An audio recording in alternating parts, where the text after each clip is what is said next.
আছে কিনা নির্বাচন করার মতো, এবং আসলে আপনার কাছে কি মনে হচ্ছে যে মাঠের প্রস্তুতি মানে আইন শৃঙ্খলা, সিকিউরিটি সবকিছু কি আগের সরকারের মতোই, নাকি এখানে আসলে সরকারের সক্ষমতা আছে একটা ভালো নির্বাচন করার, নিরপেক্ষ নির্বাচন করার, সেখানে আইন শৃঙ্খলার কোনো সমস্যা হবে না, বা সব দিক থেকেই আসলে সরকারের সক্ষমতা আছে কিনা, আপনার কি মন্তব্য? জি, আসসালামু আলাইকুম দর্শক শ্রোতাকে এবং আমার ভাই পাটোয়ারি ভাইকে এবং হাসিনা আক্তারকে ধন্যবাদ। সরকারের সক্ষমতা আছে কি না, এটা তো সরকারের সক্ষমতা তো আসলে এখনো টেস্ট করা হয়নি। আর যতটুকু অনগ্রাউন্ডে দেখা গেছে গত 17 মাসে, আমাকে বলেন এই স্বরাষ্ট্র উপদেষ্টা সাহেব আমার রেসপেক্টেড বস, এএফডিতে উনি আমার বস ছিলেন, সম্মান করি, কিন্তু এখন উনি যে চেয়ারে আছে আর আমি যে জায়গায় আছি, এখানে সম্মান বা অতি করার কিছু নাই, ভক্তি করার কিছু নাই।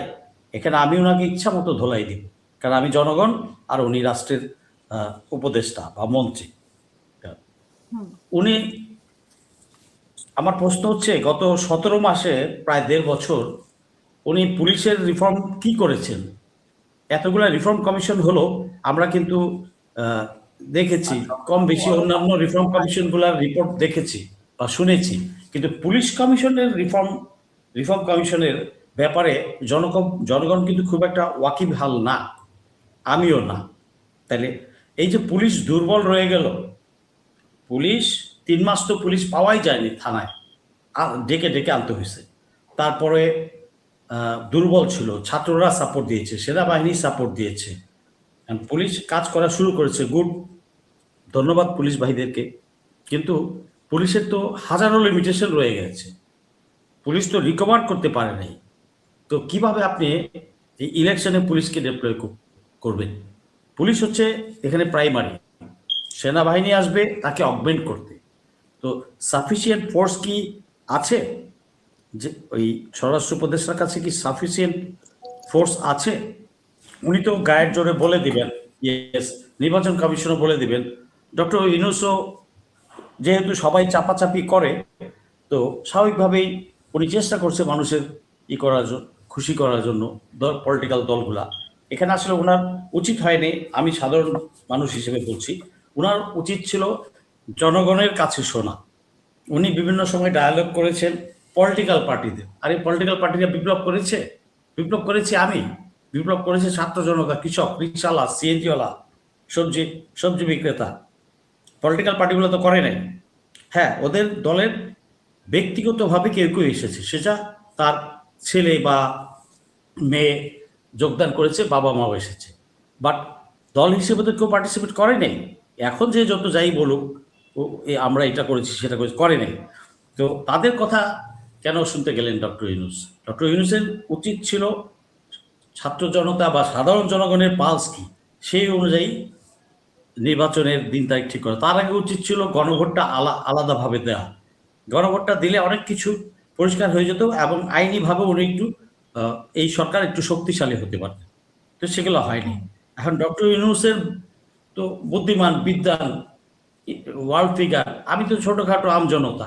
আমি তো আসলে ওনার বুদ্ধি কি বা কিভাবে কোন প্ল্যানে উনি করছেন সেটা আমার জানা নাই। জনগণ চায় না সেটা আপনি কিভাবে বুঝলেন? জনগণ তো ধরেন এই সরকার তো এমন কিছু ভালো কিছু করছে না যে জনগণ এই সরকারের উপর সন্তুষ্ট। হ্যাঁ, এটা ঠিক, ওটা এই সরকার ভালো কিছু করছে না, কিছু করতে পারছে না, এই সরকার সেই, অর্থনীতি পুয়ার, ঘুরছে না, এগুলো সব আওয়ামী বয়ান, ভারতীয় বয়ান। আমি বুঝছি কিভাবে? আমি তো রাস্তাঘাট দিয়ে হাঁটি, আমি তো হেলিকপ্টারে চড়ে এক জায়গা থেকে আরেক জায়গায় যাই না, আমি মানুষের সাথে মিশি। আমি বাসে চড়ি, আমার বিএমডব্লিউ চালাই না। একসময় আমার গাড়ি ছিল, বিক্রি করে দিয়েছি। হাসিনা সরকারের এই যাতনায় মানে চ্যাপ্টা করে দিয়েছে, তো সব কিছুই আমি হারাইছি। তো আমি সাধারণ মানুষের সাথে মিশি, পান দোকানদার, সবজি দোকানদার, রিক্সাওয়ালা, সিএনজিওয়ালা, বাসে, সব জায়গায় আমি কথা বলি, জানি মানুষের পালসটা বুঝতে পারি, আমার সার্ভেটা করা হয়ে যায়। এটা আমার নেচার, এটা আজকে থেকে না, আমি অনেক আগে থেকেই। তো এটা বোঝা যায়, মানুষের সাথে কথা বলি, একটু টোকা মারলেই বোঝা যায়। অথবা আপনি কোনো আড্ডা, চায়ের দোকানের সামনে আড্ডা হচ্ছে, একটু কানটা খাড়া রাখলেই হয়, পার্টিসিপেট করবেন না, পরিচয় দিবেন না, কানটা খাড়া রাখলে হয় ওরা কিভাবে কি কথা বলছে, কি চায় না চায়। মানুষের পালস বুঝতে হলে মানুষের সাথে মিশতে হয়। উপর দিয়ে সার সার করলাম, আমার নেতা নেতা করলাম, আমাকে সালাম দিল, আপনি মানুষের পালস কিভাবে বুঝবেন? আপনার সামনে তো বলবে না। আনফিল্টার্ড র ইনফরমেশন গুলো তো আপনি পাবেন না। যাই হোক, তো জনগণ কিন্তু ভোটের জন্য পাগল না, হয় নাই, সাধারণ মানুষও না। হ্যাঁ, একটা ট্রানজিশন পিরিয়ডে কিছু কিছু জিনিস স্লো যায়, এটা স্বাভাবিক, এটা অ্যাবনর্মাল কিছু না।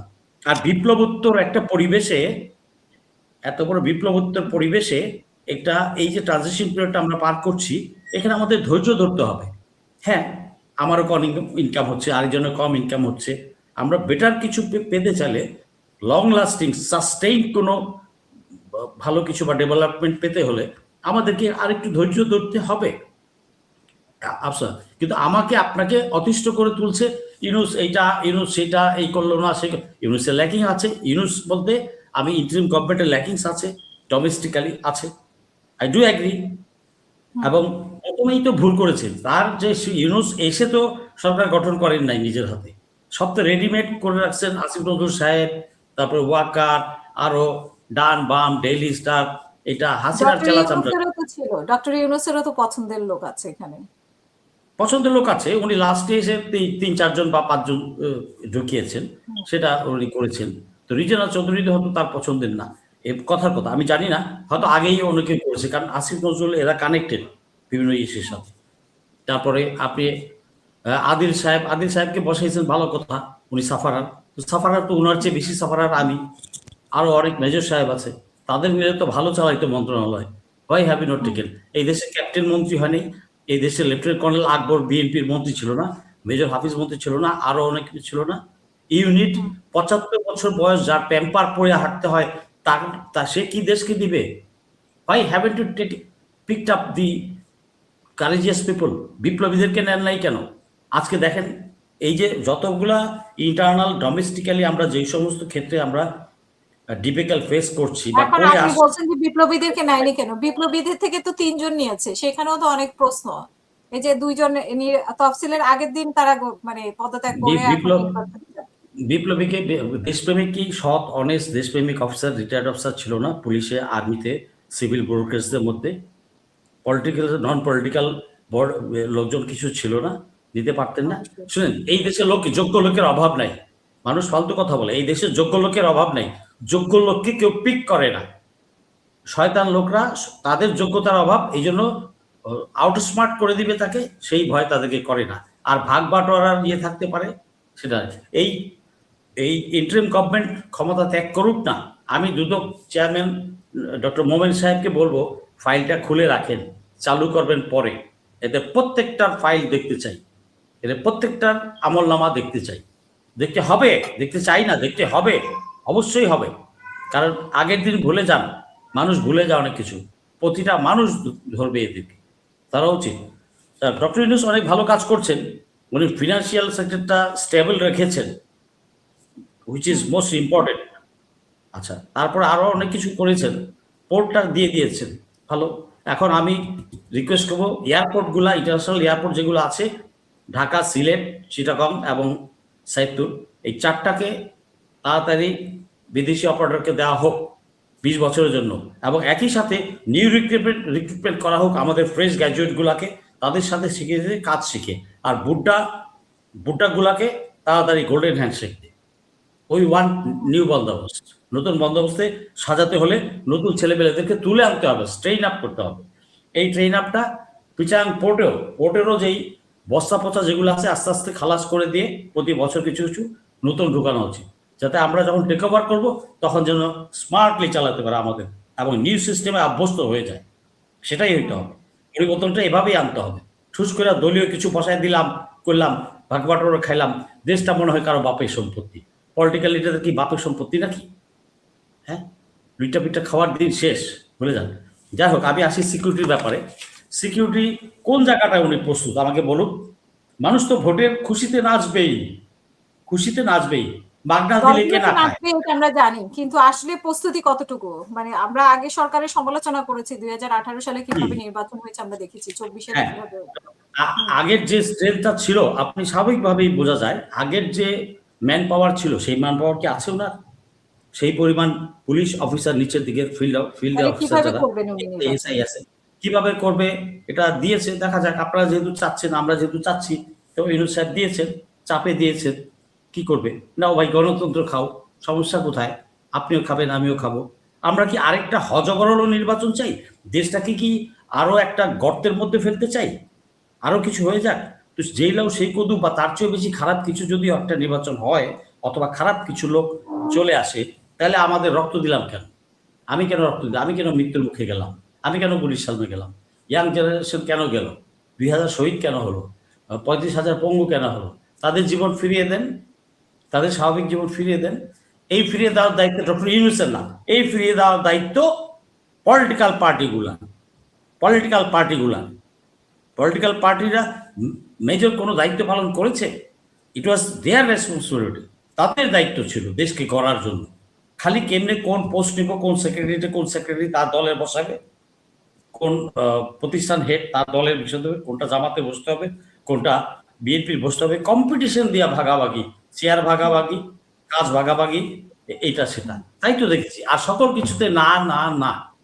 আর আওয়ামী লীগকে উদরস্থ করেছে, তাদের ভিতরে ঢুকায় নিছে, এবং তাদের টাকাও নিছে। হ্যাঁ, 2-4টা মামলা দিছে, ওগুলা মামলা দিয়ে আবার মামলা বাণিজ্য করছে। অপরাধী হয়তো 10 জন, দিয়ে দিছে 500 জনের নাম, ওর মামলা কাটানোর জন্য আবার ওর সাথে বাণিজ্য করছে। তো এইভাবে তো হয় না। আচ্ছা, সবচেয়ে বড় জিনিস যেটা আমি মনে করি না যে রিপোর্ট, হ্যাঁ, আর্মির সাইড যদি বলেন, আমার দেশপ্রেমিক আর্মি রেডি, তার স্ট্রেংথ ঠিক আছে, সে পারবে, তার মনোবলও ভালো, ট্রেনিংও ভালো, এবং অলরেডি মাঠে আছে আর্মি। তো আর্মি নিয়ে কোনো সমস্যা না। বাট সাফিসিয়েন্ট পুলিশ কি আছে? প্রথমত পুলিশ থাকবে, তাকে অগমেন্ট করবে আর্মি, আর আর্মি ডমিনেশন পেট্রোল করবে। কোথাও যদি সমস্যা হয় আর্মি যাবে। তো এটা আর্মি জন্য রেডি, বাট উনি কতটা রেডি, ওনার নির্বাচন কমিশন কি রেডি, তার অফিসার রেডি, তার যে ব্যুরোক্রেসি যেটা আছে, বা আমলারা, এবং সেই পুরানো ময়লাগুলাই তো রয়ে গেছে। আমি সবার প্রতি রেসপেক্ট রেখেই বলছি, ময়লা মানে আমি আরো খারাপ কিছু বলতে পারতাম, আমি বলতে চাচ্ছি পুরানো পাপিগুলোই তো রয়ে গেছে। তো তাদেরকে আপনি খুলনা থেকে বরিশাল নিলেন, অথবা বরিশাল থেকে চিটাং নিলেন, একই তো মাল, যেখানে যাক সে ওই কাজই করবে। তো মিয়া হাসিনার পক্ষে কাজ করতে পারে? করবে না, যে তার গ্যারান্টি কি? ইলেকশন যে ম্যানিপুলেটেড হবে না, তার গ্যারান্টি কি? এখন ইলেকশন বলা যে হচ্ছে তাহলে শেখ হাসিনা তো আর নির্বাচন করছে না, আওয়ামী লীগ তো নির্বাচন করছে না, যদিও আওয়ামী লীগ আওয়ামী লীগ নির্বাচন করছে না, ভালো কথা। জাতীয় পার্টি করছে কিনা? জাতীয় পার্টিকে কেন করতে দেওয়া হচ্ছে?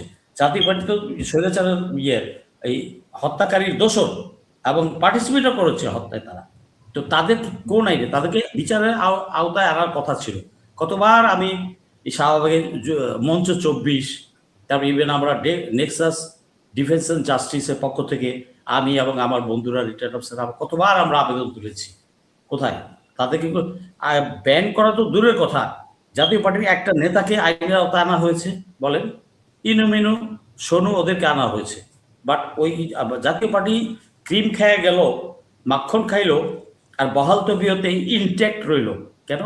জাতীয় পার্টি কিন্তু তো প্ল্যান করছে ভারত ওখানে কিছু আওয়ামী লীগ ঢুকাবে, বিএনপির ভিতর থেকে কিছু দিয়ে। আমরা অলরেডি সোশ্যাল মিডিয়ার বদান্যতায় দেখতে পেয়েছি না, যে যাকে নমিনেশন দিয়েছে বিএনপি, সে আগে আওয়ামী লীগের ওই জায়গায় ছিল। এটা দেখতে পেয়েছি, মানুষ দেখছে, এটা অস্বীকার করার কিছু নাই তো, দিনের আলোর মতো পরিষ্কার।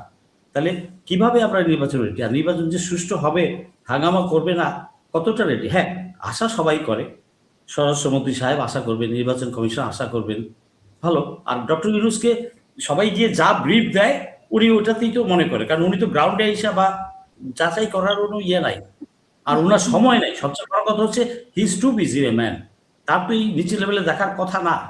তো এইগুলা যেই আগের পুরানো ময়লাগুলা বসা উপদেষ্টাতে এবং প্রতিষ্ঠানে, প্রশাসন, রাষ্ট্রযন্ত্রে, সবগুলো তো আগের ময়লাগুলাই। তাদের কতটুকু দেশপ্রেম আছে? দেশপ্রেম থাকলে তো রাস্তায় নামতো চুলাইতে, কেউ পদত্যাগ করতো পদ থেকে, তার বিবেক যদি থাকতো আর দেশপ্রেম থাকতো। তারা তো ভারতের সাথে চুক্তি করেছে, ওই চুক্তিওয়ালা ব্যুরোক্রেট, অন্যান্য যারা আছে প্রতিষ্ঠানের, ওরা কোথায়? ওদেরকে কি আইনের আওতায় আনা হয়েছে? আইনের আওতায় আনা হয়নি। এই যে আমরা অনেক কিছু আশা করেছিলাম যে বিপ্লবের পরে দেশটা নতুনভাবে গড়া হবে, নতুন বন্দোবস্তের দিকে যাবে, কিন্তু সেই অনুযায়ী তো আমরা সব জায়গায় দেখেছি। এখন আমি সোর পয়েন্ট, গত 16 বছরে গত 16 বছরে যে পরিমাণ নির্যাতন, অত্যাচার, জঙ্গি নাটক, ভুয়া মামলা, মিথ্যা মামলা, মিথ্যা রায় দেওয়া হয়েছে, এটার জন্য তো একটা কমিশন দরকার ছিল, কমিশন করা এই মামলাগুলা বাতিল। অ্যাটলিস্ট ওই লোকগুলা 16টা হারিয়ে যাওয়া 16টা বছর তো ফেরত দিতে পারবে না, তার যৌবন তো ফিরিয়ে দিতে পারবে না, তার অঙ্গহানি যারা হয়েছে, জেল খেটে জেলে মরেছে, তাদেরকে তো ফিরিয়ে আনতে পারবে না। অ্যাটলিস্ট একটা কমিশন করে ওই ভুয়া মামলা, ওই জঙ্গি মামলা, এগুলো সব তো উইথড্র করতে পারতো। কে না জানে? এই দেশে সবাই জানে, সবাই জানে দ্যাট ওয়াজ, এই মামলাগুলা সব সাজানো ড্রামা, জঙ্গি নাটক, এগুলো সব সন্ত্রাসী মামলা দিয়েছে। তো এইগুলা, হ্যাঁ, যদি 1 লাখ মামলা থাকে তার মধ্যে যদি 5,000 সত্যিকারের ক্রিমিনাল গুলো পার পেয়ে যায়, যাক, তাই বলে 95,000 লোক শাস্তি পাবে? এটা কমিশন কেন করা হয়নি? আপনাকে হ্যাঁ, তারপরে এই বিডিআর হত্যা রিপোর্ট পাবলিশ বিডিআর করেছে। হত্যা রিপোর্ট শুনবো, পরের পার্টে শুনবো। অসংখ্য ধন্যবাদ নির্বাচনে শুনলাম। আমি একেএম পাটোয়ারী, আপনার কাছে যেটা জানতে চাই যে আপনি সহ অনেকেই বলছেন যে যতই নির্বাচন হোক বলবে আসলে নির্বাচন হবে না। তো তফসিল তো ঘোষণা করা হয়েছে, সো আমরা 12ই ফেব্রুয়ারি নির্বাচন পেয়ে যাচ্ছি। তো আপনারা কি এখন মানে সেই, কিন্তু যদি এগুলোর জায়গা থেকে আপনারা ফেরত আসছেন কিনা? ধন্যবাদ সহ-আলোচক, ধন্যবাদ দর্শক শ্রোতা, ধন্যবাদ উপস্থাপিকা। আমি যে কতগুলি রুগী যখন মারা যায় বা ডায়াবেটিস হয়, তার কিছু সিমটম দেখা যায়, তার চেহারার মধ্যে সিমটম দেখা যায়, মৃত্যুর লক্ষণ দেখা যায়। তো আমরা এখন যে ইলেকশন করবে বলতেছে তারা, তাদের জায়গা থেকে তারা এটা বলতেই হবে, কিন্তু ইলেকশন করতে গেলে যে কতগুলি তাদের প্রস্তুতি, সেইগুলির মধ্যে কোনো কিছু নাই। সরকার ইলেকশন কমিশনের সাথে কোনো পরামর্শ না কইরা একটা ইলেকশন করাই তো কঠিন, সেখানে আবার রেফারেন্ডাম দিয়ে দিয়েছে। তো রেফারেন্ডাম দিলে এখনো তাদের কোনো ব্যালট পেপার ছাপা হয় না, এই ব্যালট বাক্স দরকার ঠিকও করা হয় না। এগুলি প্রকিউরমেন্ট করতে গেলে এগুলি একটা প্রসেস পদ্ধতি আছে, টেন্ডার করতে হবে, লোক আনতে হবে, তৈরি করতে সময় সাপেক্ষ। তো সরকার ইলেকশন কমিশনের সাথে কোনো আলাপ না করে এখানে একটা মানে বোঝার উপরে শাকের আঠি, যেখানে এই পরিস্থিতি, টালমাটাল পরিস্থিতির মধ্যে যেখানে আমাদের অস্ত্র লুট হয়েছে, এসএসএফ এর অস্ত্র লুট হয়েছে, তারপরে শেখ হাসিনা বা ইন্ডিয়া চাবে না যে ইউনুস গভর্নমেন্ট সাকসেসফুল, তাহলে তারা এখানে যে আমাদের এখানে যেগুলি থানা লুট হয়েছে, অস্ত্র লুট হয়েছে, আমাদের জায়গায় লজিস্টিক সাপোর্ট সব ঠিক থাকার পরেও তো পুলিশ আশানুরূপ পারফরমেন্স করতে পারে অন্য ডিরেকশনে আমরা যা দেখছি। এইবারে অ্যাবনর্মাল অনেকগুলি গাড়ি ঘোড়া নাই তাদের, তারপরে তাদের অস্ত্র চলে গেছে, এগুলি তো ফেরত আনতে পারে না, এখন এই 15 মাসের তাকে উদ্ধার করতে পারে না। তো সরকারের কি ছিল, সরকারের প্রথম টার্গেট ছিল কি কি বাধা আসতে পারে। আমি যখন একটা কাজ করব, প্রথমে আমার চিন্তা করে নিতে হবে যে আমার কি কি বাধা আসতে পারে, বাধা অতিক্রম করার জন্য আমার কি করণীয়। সেখানে আমার নিজের মধ্যে থেকে একটা প্রস্তুতি থাকতে হবে যে যখন এই ক্রাইসিসগুলো আসছে, আমি প্রথমে বলে আসছি যে এই গভর্নমেন্ট যে তারা আসছে, এই গভর্নমেন্ট তারা পারফরমেন্স করতে পারবে না, ওরা ব্যর্থ হবে। আমি প্রথম দিনই বলছি এটা, কারণ এদের কোনো প্রিপারেশন নাই। আর ওই যে যেগুলি ফেল করছে, আমরা জিপিএ 5 আর লোকের থেকে আমরা সাজেশন নিই, ফেল করা লোকের থেকে সাজেশন নেই। এখন এখানে মন্ত্রী পরিষদে আছে, তাদের চুরির দায়ে চাকরি চলে গেছে, এরকম লোক এখানে মন্ত্রী আছে। তো একটা লোক মন্ত্রী নিয়োগ করার আগে, অ্যাডভাইজার নিয়োগ করে, তার ব্যাকগ্রাউন্ডটা কি, তার পারফরমেন্স কি, আগে সততা কি আছে। এখন বিড়ালের কাছে ছুটকি পাকা দিলে তো হবে না। এই যে আমি একটা উদাহরণ হিসেবে বলতে চাই, এটা জিনিস আরো ক্লিয়ার হবে জনগণের কাছে। পোর্টের একজন দুর্নীতিবাজকে চেয়ারম্যান করছে, সেটা শিপিং মিনিস্টার নিজে পার্সু করে ওটা অ্যাপয়েন্টমেন্ট করে নিছে, তার জানা, কারণ ওখানে তার আত্মীয় স্বজন ওখানে ব্যবসা করতেছে, সেই জন্য দুর্নীতিবাজকে সে ওখানে চেয়ারম্যান আনছে। চেয়ারম্যানের আপনার দুদক একটা স্বাধীন প্রতিষ্ঠান, দুদকে সুনির্দিষ্ট অভিযোগ প্রমাণাদি নিচ্ছে। আমি মিডিয়ায় বলতেছি, আমার কাছে তথ্য না থাকলে আমি কিন্তু বলতাম না এটা। সেখানে দুদককে 10-15 বার সরকার সাহেব ফোন করছে। একটা স্বাধীন প্রতিষ্ঠানের একজন চেয়ারম্যানের জন্য কেন করবে? কারণ চেয়ারম্যানের ওখানে আবার আত্মীয় স্বজন ব্যবসা করতেছে, ওই দুর্নীতিবাজকে রাখতে বলে, দুর্নীতিবাজ ব্ল্যাকমেল করা যায়, যা বলবে তাই করবে। সেই জন্য ওরা বাইসে নেই ওইগুলি। আমরা রাষ্ট্রপতি নিয়োগ করার সময় আমরা দেখি ঘাটের মরাদের নিয়ে আসি, ব্যক্তিত্ব সম্পন্ন লোককে আমরা রাষ্ট্রপতি আনি, এটা সকল গভর্নমেন্ট আমলে করছে, মার্শাল্লাহ গভর্নমেন্ট বাদ দিলে। তারা ওইসব করে আনে কেন? বিএনপির মধ্যে অনেক উপযুক্ত লোক আছে, কিন্তু দেখো না তারা ওই ইয়ে নিয়ে আসে, আব্দুর রহমান বিশ্বাসের নিয়ে আসে। তারপরে আওয়ামী লীগ কারে কারে নিয়ে আসছে সেটা তো আমরা সবাই জানি। সর্বশেষে ওনাকে নিয়ে আসছে আমাদের এই যে বর্তমান প্রেসিডেন্ট উনি ওনার উনি মাইগ্রেট করছে এখানে, এখানে কিন্তু ওনারা এখানে সেটেলার। ওনাকে এখানে আসছে যেহেতু মনসুর আলীর ওনার ফাদার ছিল মনসুর আলীর ক্যামেরাম্যান, তো ওনাকে এখানে নিয়ে আসছে। দেখেন উনি নিজে বলতেছে প্রধানমন্ত্রীকে আমি পাঁচ সালাম করতে চাচ্ছি, উনি আমার সালাম নিচ্ছে না। তখন আমি বুঝতে পারলাম এখন এই যে লোকটার একটুকু সেন্স নাই যে এইখানে করে হাসিনাকে যে তারে বানাইছে তারে কি মর্যাদা দিল আর নিজে কি মর্যাদা পেল।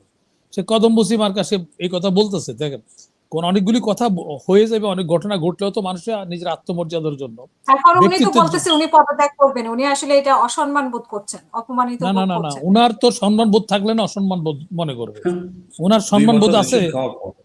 ওনার সম্মান বোধ যে থাকে। ওনার ছবি ছড়াচ্ছে, উনি প্রেসিডেন্ট আছে, উনি কনস্টিটিউশন প্রধান, উনি চাইলে উনি মৃত্যুদণ্ড মাফ করে দিতে পারে, উনি চাইলে সরকার বরখাস্ত করতে পারে। সেই জায়গায় ওনার ছবি রক্ষা করতে পারছে না, তাহলে এই দেশের সার্বভৌমত্ব মর্যাদা কি করে উনি রক্ষা করবে? ওনার যদি আমি থাকতাম প্রথমে যারা ছবি ইয়ে করছে তাদেরকে শোকজ কইরা তাদের আইনের আওতা আনতে অ্যারেস্ট করতাম, দরকার সরকারকে বরখাস্ত করে দিতাম। কারণ যেহেতু সে ওখানে শেয়ার আছে কনস্টিটিউশনাল পদ, সে তো ব্যক্তি সপু মিয়া না, এটা তো কনস্টিটিউশনাল হেড, একটা প্রতিষ্ঠান তো সে। তো তার আত্মমর্যাদা থাকলে তো ওই দিনই তো যেদিন ছবি নামাছে সেদিন তার পদত্যাগ করা উচিত ছিল, অথবা তাদেরকে বরখাস্ত করা উচিত ছিল। আমি একটা কথা উদাহরণ সূত্র কথা ওনার সাথে আমার ব্যক্তিগত সম্পর্ক ভালো, ওনার ওয়াইফের সাথে আমার ভালো, ওনার চেয়ে ওনার ওয়াইফের সাথে। আমাকে একজন একটা পত্রিকার মালিক ওই যে উদ্বোধনী করবে দাওয়াত দিছে আমাকে। তো দাওয়াত দেওয়ার পরে উনি আমার জন্য পুলিশ প্রটোকলের মতো ওইরকম, সে একটা প্রাইভেট লোক, একটা পত্রিকার সম্পাদক। তো দেখি আমি যখন নিচে নামলাম আমার বাসার থেকে, গাড়ি আমি না যাব আমি যাই কিনা সেই জন্য সে সম্পাদক আমার তার গাড়ি পাঠাইছে। গাড়িতে দেখি কি পুলিশের যে রাস্তা ক্লিয়ার করে বিআইপি তো ওরকম দুটো স্টিক লাইট, গাড়ির মধ্যে পতাকা। তো আমি দুনিয়ার সব অন্যায়ের বিরুদ্ধে আমি কথা বলছি, আমি চিন্তা করলাম এই গাড়িতে যখন আমাকে ছবি দেখবে লোকে বলবে যে তো আরেকটা বাটপা। আমি আমি আমি এটা অথরাইজ না, আমি গাড়ির পতাকা কি করে উঠবো? তখন আমি ড্রাইভারকে বললাম, ওই সাথে ইয়েও দিয়ে দিছে, সিকিউরিটি দিয়ে দিছে। আমি বললাম যে এই পতাকা নামাও, নাহলে আমি গাড়িতে উঠবো না। তখন সে ওই তার মালিককে ফোন করলো, কয় আমি একটা অথরাইজ। আমাকে ফোন করে মালিক বলতেছে সম্পাদক বলে যে আমি তো অথরাইজ। আমি অথরাইজ আপনি কোথা থেকে অথরাইজ? ফ্ল্যাগ রুলস আমার জানা আছে, এটা আপনি অন্যদেরকে কথা বললে হবে না। আমি তো মায়ের পেটাতে 18 মারা মুখস্থ করার লোক, আপনি আমাকে বলতেছেন আপনার অথরাইজেশন আছে? কিসের অথরাইজেশন আছে আপনার? আর অথরাইজেশন থাকলে আপনার জন্য আছে, আমার জন্য তো নাই। আমি তো গেস্ট, আপনার গাড়িতে আমি যাচ্ছি, তো আমি এই পতাকা ব্যবহার করবো কেন? আমি ওই সাথের লোকের বললাম যে ওই যে পুলিশের যে লাইট শো স্টিকের মতো থাকে না, ওই দুইটা আছে, বাঁশি বাজাইতে বাজাইতে ভিআইপি বাজাইতে বাজাইতে নেবে। আমি খবরদার এগুলো বাজাইতে পারবো না, আমি এখানে গাড়িতে আছি। তারপর ওখানে আমারও ওই লোক বললো যে আপনি আসেন, আপনি কাগজ দেখাবো। আমি এই কথা কেন বলছি, আমি আরো এই যে আমাদের যেসব পদে যাচ্ছে তাদের মর্যাদার হিসাবে কথাটা বলতে আসছি। তারপর ওখানে গেছি, আমি যাইয়া প্রথম বললাম যে তুমি আমার কাগজ দেখাও, যে তোমার যে এই যে তুমি যে এন্টাইটেল পতাকা লাগায় রাখছো গাড়িতে, ভিআইপি হর্ন লাগায় রাখছো, তুমি যে অথরাইজেশন আছে আমার কাগজ দেখাও। পরে সে আমার একটা কাগজ বাইর করে দিল, সে জাতিসংঘ মানবাধিকার করে, সেই জন্য সে একটা দরখাস্ত করছে হোম মিনিস্ট্রিতে। তো ওইটাই তার, সে মনে করতেছে এইটাই তার অনুমোদন। তা আমি বললাম যে আমি পিস্তলের লাইসেন্স করি, অনুমোদন না চাই কি আমি পিস্তল নিয়ে ঘুরতে পারবো? তুমি আমার এগুলো, তখন বেকায়দা আরো লোকজন আসছিল তো, তার পত্রিকা প্রতিষ্ঠা বার্ষিকী। তো এখন আমাকে নর্মাল করার জন্য আমাকে বলে কি আসেন আসেন আপনাকে একজন ভিআইপি রে দেখাচ্ছি, আপনি আসেন।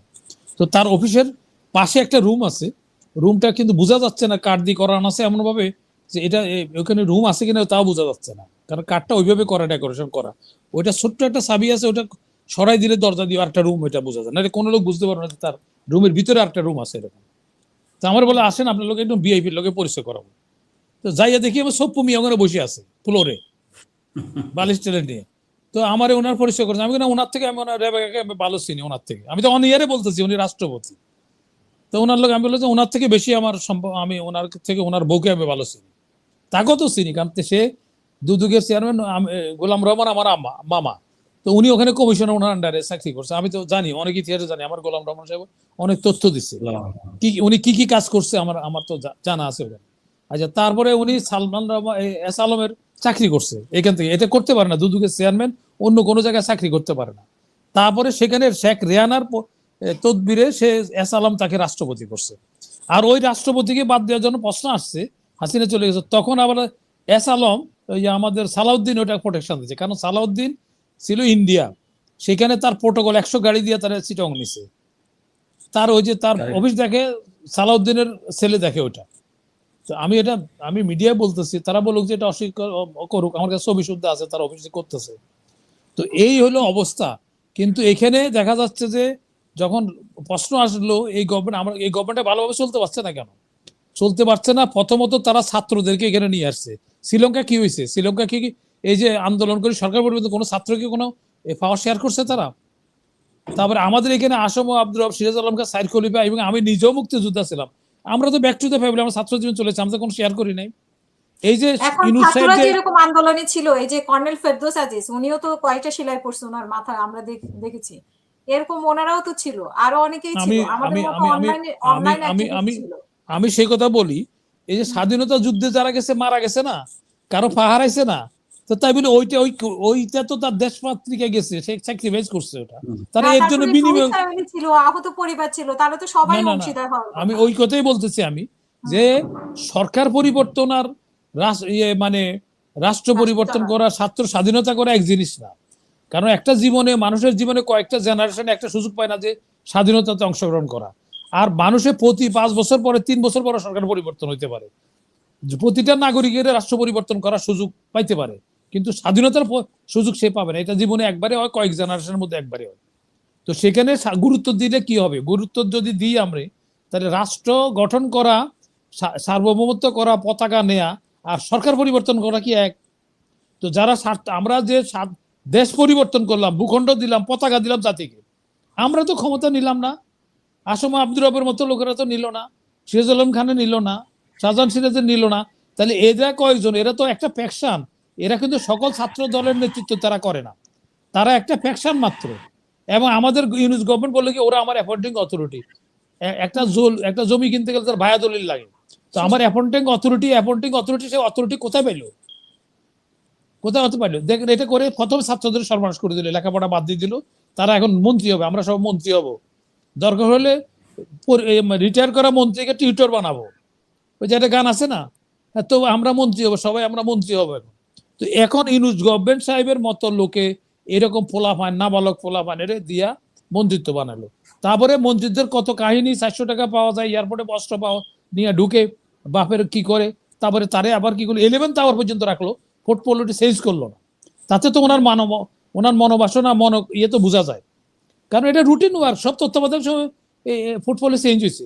তাহলে এত কথা উঠার পরে চেঞ্জ হইলো না, এখন তারা আবার ইলেকশন করতেছে।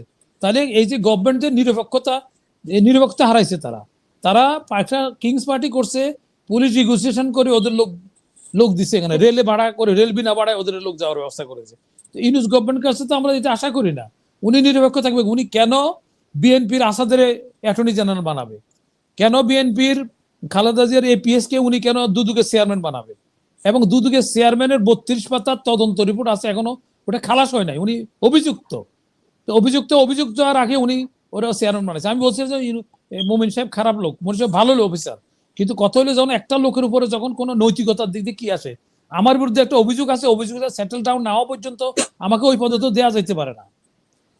তো উনি তো প্রতিটা ক্ষেত্রে অযোগ্যতার প্রমাণ দিছে। তো আমাদের একটা করে এখন এই যেটা এখন যে ইলেকশনের কথা বলা হয়েছে, আমাদের ইলেকশন কিন্তু প্রবলেম। আমাদের ইলেকশন তো প্রবলেম না, প্রবলেম হলো আমাদের গ্রহণযোগ্য পার্টিসিপেটরি ইলেকশন আমাদের মানে সমস্যা। আমাদের সমস্যা ইলেকশন। কেউ বলে কি আমাদের শুধু ইলেকশন আমাদের সমস্যা? তাহলে তো হাসিনা ইলেকশন করছে, তো হাসিনা মার্কে ইলেকশন কি আমরা চাই সবাই? আমরা তো চাই যে নিরপেক্ষ একটা ইলেকশন হবে। তো নিরপেক্ষ ইলেকশন করতে গেলে এখানে পার্টিসিপেশন ইলেকশন করতে হবে, বেশি সংখ্যক লোক অংশগ্রহণ করতে হবে। এখন তাদের যদি সদিচ্ছা থাকতো এই গভর্নমেন্টের, তাহলে তারা দ্রুত বিচার আদালত করে যারা খুন খারাপি করছে, আয়নাগর করছে, তাদের ফাঁসির ব্যবস্থা করে দিতে পারতো, দিয়া প্রতিষ্ঠানটাকে ইলেকশন করতে যাইতো। আমরা কি আবার ভাঙাভাঙি করবো? এখন একটা বড় অংশকে আমরা বাইরে রাখলে তারা কিন্তু আবার ভাঙাভাঙি করছে, আমরা সমাধানে যেতে পারছি না। আমরা কি এইসবই করতে থাকবো? তাহলে আমরা আগাবো কি করে? দেশে ডেভেলপমেন্ট করবো কি করে? দেশে উন্নতি করবো কিভাবে? আমরা তো ভাঙাভাঙির মধ্যে আছি। আবার ধর্মঘট করবে, আবার ওরা কদিন পরে তাদের হাতে টাকা আছে, তারপরে শক্তি সঞ্চয় করবে, তাদের ভারত পুরা সাপোর্ট দিবে। তো এত কিছু করার পরে আমাদের এই যে ইমেচিউর কাজকর্মটা করা হচ্ছে, যারা দোষী, যে নির্দোষী, বিএনপির অনেক লোক আছে নির্দোষী, তারা তাদের কোনো পদ পায় না, তারা বাধাও দিছে, সীমিত আকারে বাধা দিছে, কিন্তু এখন তারাই তো আবার দোষারোপ করতেছে। এই যে বিডিআর হত্যা হইলো, বিডিআর অনেক অফিসার আছে বাধা দিছে, ওই যে ওদের ওয়াইফদেরকে খাওয়া এনে দিছে, সেও আসামি, এখন তারও বিচার হচ্ছে। কিন্তু সেগুলো দেখতে পাচ্ছে অনেক গোড়া অনেক গাধা ধন্যবাদ, শুনবো আবারও আপনাকে। অসংখ্য ধন্যবাদ। যেখান থেকে শেষ করছিলেন সেখানে শুরু করবেন পাটোয়ারি পরের বার। আমি লেফটেন্যান্ট কর্নেল ফেরদৌস আজিজ, আপনি বলছিলেন যে বিডিআর হত্যার যে প্রতিবেদন হয়েছে সেই প্রতিবেদন নিয়ে আপনি বলতে চেয়েছেন। এখানে অনেকেরই এই প্রতিবেদনটা নিয়েও অনেকের বিতর্ক আছে। যদিও যিনি প্রধান ছিলেন তিনি বলছেন যে ওনারা যথেষ্ট পরিমাণে তথ্য প্রমাণ ওনাদের হাতে আছে। সো সবকিছুরই প্রমাণ ওনাদের হাতে আছে। সো এখানে বিতর্কের কোনো কারণ উনি দেখছেন না। সেটা আপনার কাছে জানতে চাই। আর রাষ্ট্রপতি অপমান বোধ করছেন এবং নির্বাচন সাহেবের ব্যাপারে প্রশ্ন এসেছে, তো এখনো কেন ওনার ব্যাপারে ব্যবস্থা নেওয়া হয়নি, আর উনি কিভাবে হয়েছেন? এর সাথে আবার খোদা বক্সের কথাও মানে শহীদ পরিবার অনেকবার কিন্তু এই ব্যাপারে করে গেছে, শহীদদেরকে কিভাবে শহীদ পরিবারকে অপমান করেছিল সেটা আমার প্রোগ্রামে অভিযোগ করে গেছে এবং তুচ্ছ তাচ্ছিল্য করে কথা বলেছে। তো আপনার কাছে এগুলো শুনতে চাই, দর্শকের যে প্রশ্ন এবং আমি যে প্রশ্ন করেছি। শহীদ পরিবারকে কবে কোন সময়ে অপমান করেছে, অপদস্থ করেছে একটু মনে আছে? শহীদ পরিবার আজ থেকে 2 মাস আগে আমার প্রোগ্রামে বলেছিল, সেই ফুটেজটাও আমি আপনাকে বা আমি আবার প্রচার করব যে খোদা বক্স মানে ওদেরকে যে 200 শহীদ পরিবার আমার কি করতে পারবে, হ্যাঁ ওদেরকে দূর দূর করে তাড়িয়ে দিয়েছিল, ওরা কি যেন দাবি দাওয়া নিয়ে গিয়েছিল তখন, তো তখন ওদেরকে কথা বলেছিল সচিবালয়ে গিয়েছিল। আমরা যে দেখলাম না একবার, মানে ওরা রাস্তায় নামছিল, তারপরে ডিসি মাসুদের সাথেও মনে হয় ওদের কথা হয়েছিল, একটু তর্কাতর্কি হয়েছিল, সেখানে কেউ কেউ গায়েও হাতে তুলেছিল শহীদদের মায়ের উপরে। তিনি আমাদের কাছে এসে বলছিলেন, আরো কয়েকজন বলছিলেন, এবং খোদা বক্সের ব্যাপারেও এক শহীদের ভাই নির্দিষ্ট করে অভিযোগ করে গেছিল। জি ধন্যবাদ। খোদা বক্স এবং আইজিপি বর্তমানে যে আছেন বাহারুল, দুইজনই তো অপরাধী, দুইজনেরই দোষ আছে। আচ্ছা, আইজিপি বাহারুল সে যে বিডিআর কিলিং এর সময় ইনভলভ ছিল এটা আমিও জানতাম না, কারণ ওই সময় আমি সার্ভিসে ছিলাম, অনেক কিছু আমি জানতাম, এখনো মনে আছে। তো এই যে বিডিআর রিপোর্ট পাবলিশ হওয়ার 24 ঘন্টার মধ্যেই তো তাকে স্যাক করে অ্যারেস্ট করার কথা ছিল। তার মানে কি আইনকে প্রয়োগ করছেন না জেনারেল জাহাঙ্গীর সাহেব, আপনি আইন প্রয়োগ করছেন না, কারণ ওই কপিগুলা প্রধান উপদেষ্টার কাছে গেছে আমি যতটুকু জানি, এবং আইন উপদেষ্টাকেও দেওয়া হয়েছে এবং স্বরাষ্ট্র উপদেষ্টাকেও দেওয়া হয়েছে কপি। তো স্বরাষ্ট্র উপদেষ্টা সাহেব, আপনি নিজেও তো ডিফল্টার, আপনিও একটা কমিটির হেড ছিলেন বিডিআর তদন্তের, তখন কি করেছেন সেটা আজও পাবলিক জানে না, জনগণ জানে না, আমরা আর্মিতেও জানতাম না তখন, পরেও জানি না, আজও জানি না। শক্ত করে উঠে আসেনি, আমরা যতটুকু জানি, আমরা তো আমাদের সামনে তো আসেনি এখনো রিপোর্ট, কিন্তু না আমাদের সামনে আসেনি। আমার কথা হচ্ছে জেনারেল জাহাঙ্গীর সাহেব আমার বস, বর্তমান স্বরাষ্ট্র উপদেষ্টা, উনি তো ওই সময়ে তদন্ত করতে গিয়া গরু রচনা লিখতে গিয়া নদীতে নামায় দিয়েছেন, নদী রচনা করেছেন। উনি কি কাউকে ব্লেম দিয়েছেন ওই তদন্তের সুপারিশে? কাউকেই করেন নাই, হাসিনাকে খুশি করেছেন, আপাত দৃষ্টিতে তাই বোঝা যায়। পড়তে হবে না, আমরা সার্কামস্টেন্সিয়াল এভিডেন্স দেখে বা কোন লোক কতটা হ্যাডম আছে, ব্যাকবোন আছে, সেটা আমরা বুঝতে পারি। 29 বছর তো আর্মিতে ঘাস কাটি নাই, বুঝতে পারি। তো উনি তো পুরানো পাপী। তারপরে আবার আওয়ামী লীগের 18 বা 24 কোনো একটা ইলেকশনে উনি আওয়ামী লীগের নমিনেশনও চেয়েছিলেন। এই সমস্ত রদ্দি মাল কোত্থেকে নিয়ে আইসা বসাইছে আমি তো বুঝি না। তাও আবার ডাইপার যাও, এটা উচিত ছিল তার গ্রেফতার করে তাকে আইনের আওতায় আনা। সেই তদন্তের মানে পুরস্কার স্বরূপ কি উনি চেয়েছেন নাকি, নমিনেশন চেয়েছেন নাকি আওয়ামী লীগের? না, ইনি এই 14 পর থেকে মাঝখানে কোনো একটা ইলেকশন উনি নমিনেশন চেয়েছিলেন জেনারেল জাহাঙ্গীর সাহেব, এটা আমি শুনেছি। তাহলে এথিক্যাল স্ট্যান্ডার্ড তাদের কতটুকু বুঝে নেন। যাই হোক, তো এখন যেহেতু বিডিআর রিপোর্ট পাবলিশ হয়েছে, এটা আনক্লাসিফাইড ডকুমেন্ট, আজকে 12তম দিন, কেন এখন পর্যন্ত এটা জনসমক্ষে পাবলিশ করা হয় নাই? সরকারকে এটা জবাব দিতে হবে। অনতিবিলম্বে এটা প্রকাশ করুন। এটা আনক্লাসিফাইড ডকুমেন্ট, এটা স্বাধীনতা সার্বভৌমত্বের প্রশ্ন এখানে জড়িত। ওই বিডিআর হত্যার মাধ্যমেই কিন্তু প্রথম প্যারেকটা মারে ভারত স্বাধীনতা সার্বভৌমত্বের গায়ে।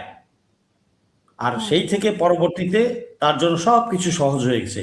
বিডিআরকে ভেঙে দিল, পঙ্গু করে দিল, সেনাবাহিনীর মেরুদণ্ড ভাঙলো, এবং এটা দিয়ে সেনাবাহিনীকে মেসেজ দিল যে হাসিনার বিরুদ্ধে কেউ কথা বলিস না, ভারতের বিরুদ্ধে কেউ কথা বলিস না।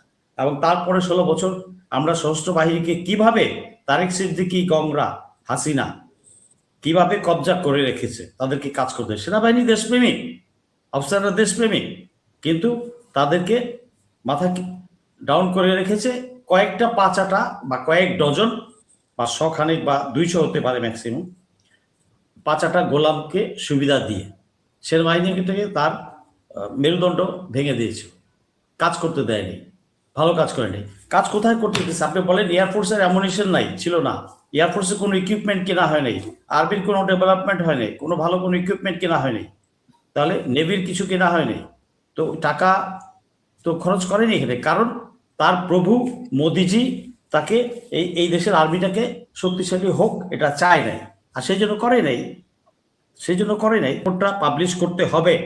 এবং রিপোর্টে যারা যারা আছে, আমি কিন্তু ওই দিনই রাতে সাথে সাথে ফেসবুকে পোস্ট দিয়েছি, টকশোতেও বলেছি যে যাদের নাম আছে, অথরিটি কিন্তু জানে, আমরা জানি না, বাট অথরিটি জানে, তারা কেউ যেন দেশ ত্যাগ করতে না পারে। প্রধান উপদেষ্টার অফিসে দিয়েছে রিপোর্টটা।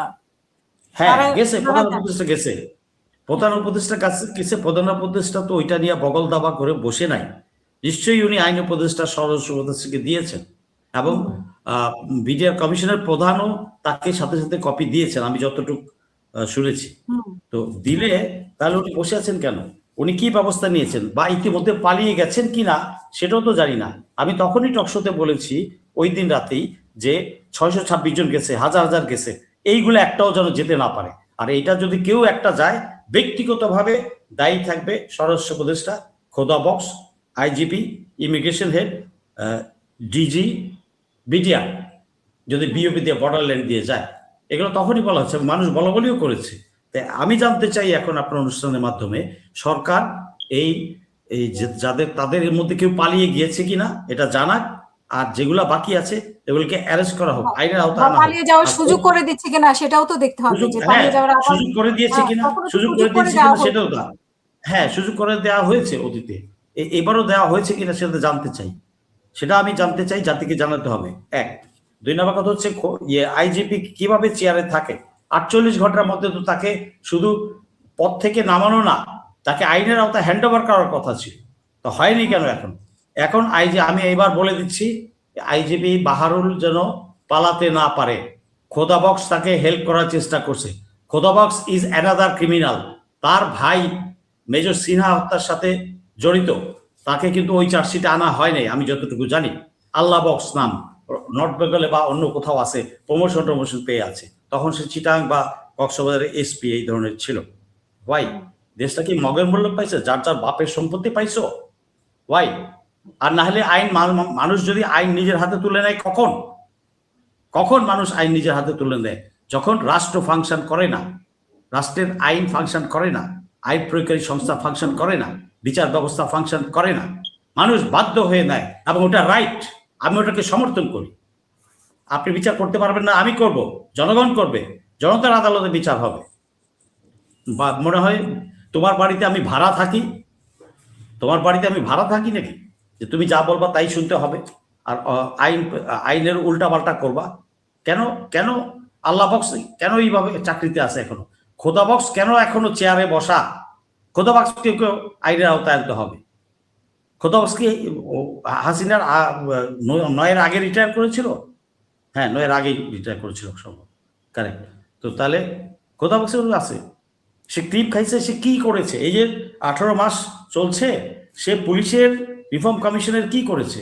পুলিশের কয়টা ডেভেলপমেন্ট হয়েছে? 2টা ব্যাচ বের করতে পারে নাই এএসআই 50,000 পুলিশ রিক্রুট করতে পারে নাই।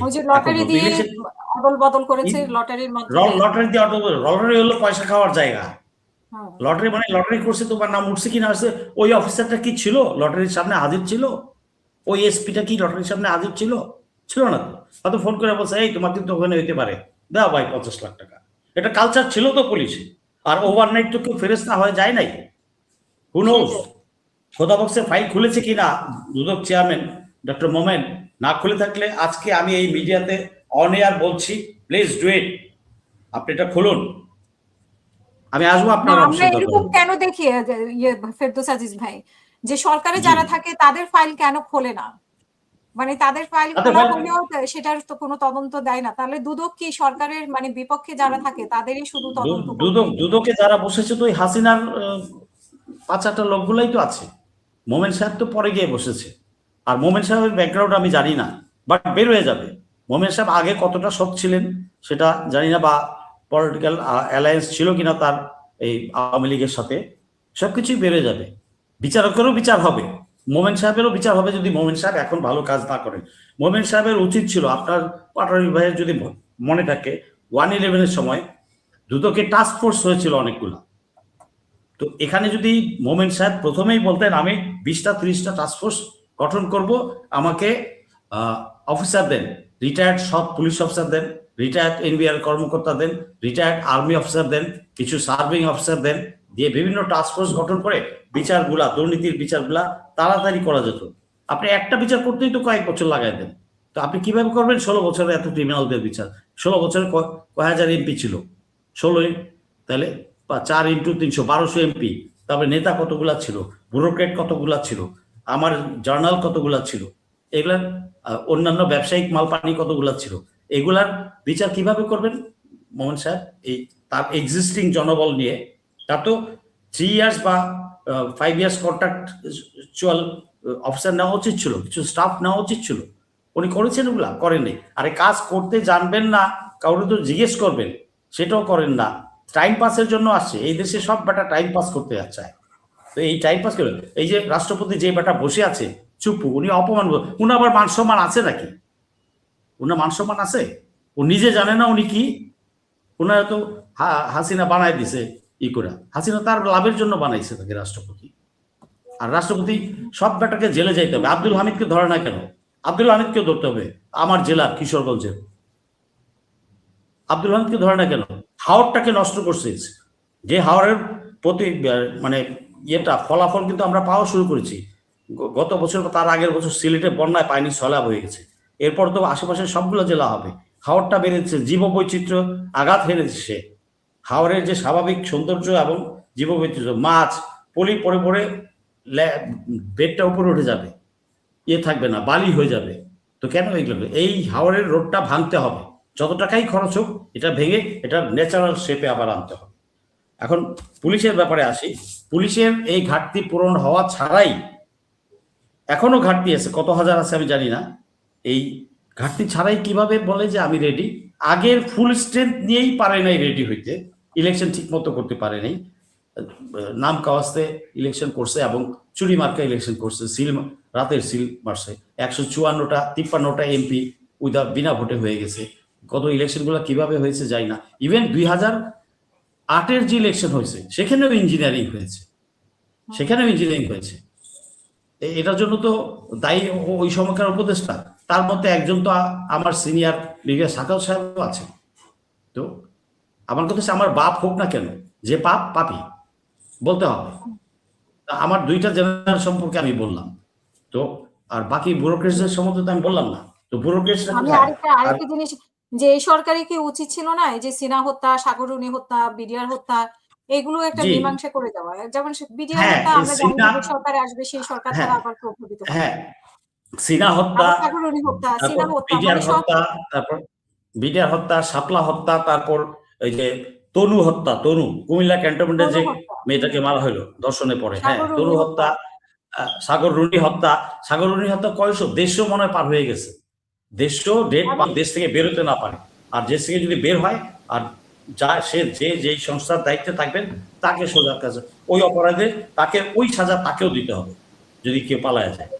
ওকে তো ধরে আনতেই হবে ইন্টারপোলের মাধ্যমে, প্লাস যার দায়িত্ব স্বরাষ্ট্র বা ইমিগ্রেশন, তার এটার দায়িত্ব নিতে হবে। ফাইজলামি পাইছে, ফাইজলামি করতে গেছে 54 বছর দেশটাকে নিয়ে ফাইজলামি করছে। সকল পলিটিক্যাল বাটপাড়াও করছে, আর পলিটিক্যাল বাটপাড়দের যুগে যুগে সকল লেসপেন্সার 5-8টা গোলামগুলাও করেছে। আমি ইয়াং জেনারেশনকে বলবো, হ্যাঁ আমরা এই যে এনসিপিকে ব্লেম দিই, ঠিক আছে, ওরা কিছু পাপ করেছে, ব্লেম দিচ্ছি, কিন্তু 54 বছর যারা পাপ করে গেছে তাদের নাম কিন্তু আমরা ভুলে গেছি, তাদের নাম আনি না কেন? এই যে আওয়ামী লীগ 1200 এমপি ছিল, এরা কই? এদের নাম তো নিচ্ছি না। ওরা কত বিলিয়ন বিলিয়ন ডলার নিয়ে গেছে এদেশ থেকে। তো সেগুলোর ব্যাপারে আমাদের বলা উচিত। এই এনসিপির ছোটখাটো দুর্নীতি বা এই যে সমন্বয়কদের বা ইয়েতে আমি যে জানতাম না তা না, জানতাম, 2-4 বার বলেছিও। কিন্তু এইটা নিয়ে পড়ে থাকার উদ্দেশ্য হচ্ছে অন্যদেরকে ভুলিয়ে দেওয়া। এটা যেটা আমি ডিসকারেজ করি। এই জন্য এনসিপিকে কিছু বললে আমি তাকে ডিসকারেজ করতাম। আরে ভাই, 54 বছর খেয়ে গেছে, ওগুলা আগে নেন। এইটা দিয়ে ওগুলা ভুলাইতে চায়েন না। এটা এটা উচিত না। কারণ আমাকে দেখতে হবে যে ছোটখাটো ওই পিঁপড়া মাইরা লাভ নাই, বড়গুলাকে ধরি। সিস্টেম ঠিক করতে হলে, সিস্টেম কারেকশন করতে হলে ওগুলাকে আওতাতে। আপনি একটা গ্রামে একটা চোর ধরা পড়ছে, ওইটা মারতে পারি, কিন্তু ওই যে মন্ত্রী মিলিয়ন ডলার এস আলমকে কিছু শিখতে পারি না আমরা। ওই পাড়ার চোরটাকে তো পকেট পাটাকে ধরলো, ওটাকে আমরা খুব সততা দেখাচ্ছি, ওকে মারতেছি না, ওইটা করা উচিত না। যাই হোক, বিডিআর হত্যার ব্যাপারে কোনো ফাইল না এই সরকার শুরু করবে, যদি শেষ না হয় পরবর্তীতে যে সরকারই আসে তাকে এটা করতে হবে। তা না হলে আমি বলে দিচ্ছি, সার্বভৌমত্বের ওপর আবার এরকম ভারত আঘাত হানবে। লিখে রাখেন, এটা অন এয়ারে রেকর্ড রাখেন, বিশ্বের সব জায়গায় ছড়িয়ে দেন যে ফেরদৌস আজিজ এই কথা বলেছে। এটা হবে, কারণ এই পলিটিক্যাল পার্টিগুলোর মধ্যেই কিন্তু ভারতের সেবাদাসগুলো আছে, সব দলেই আছে।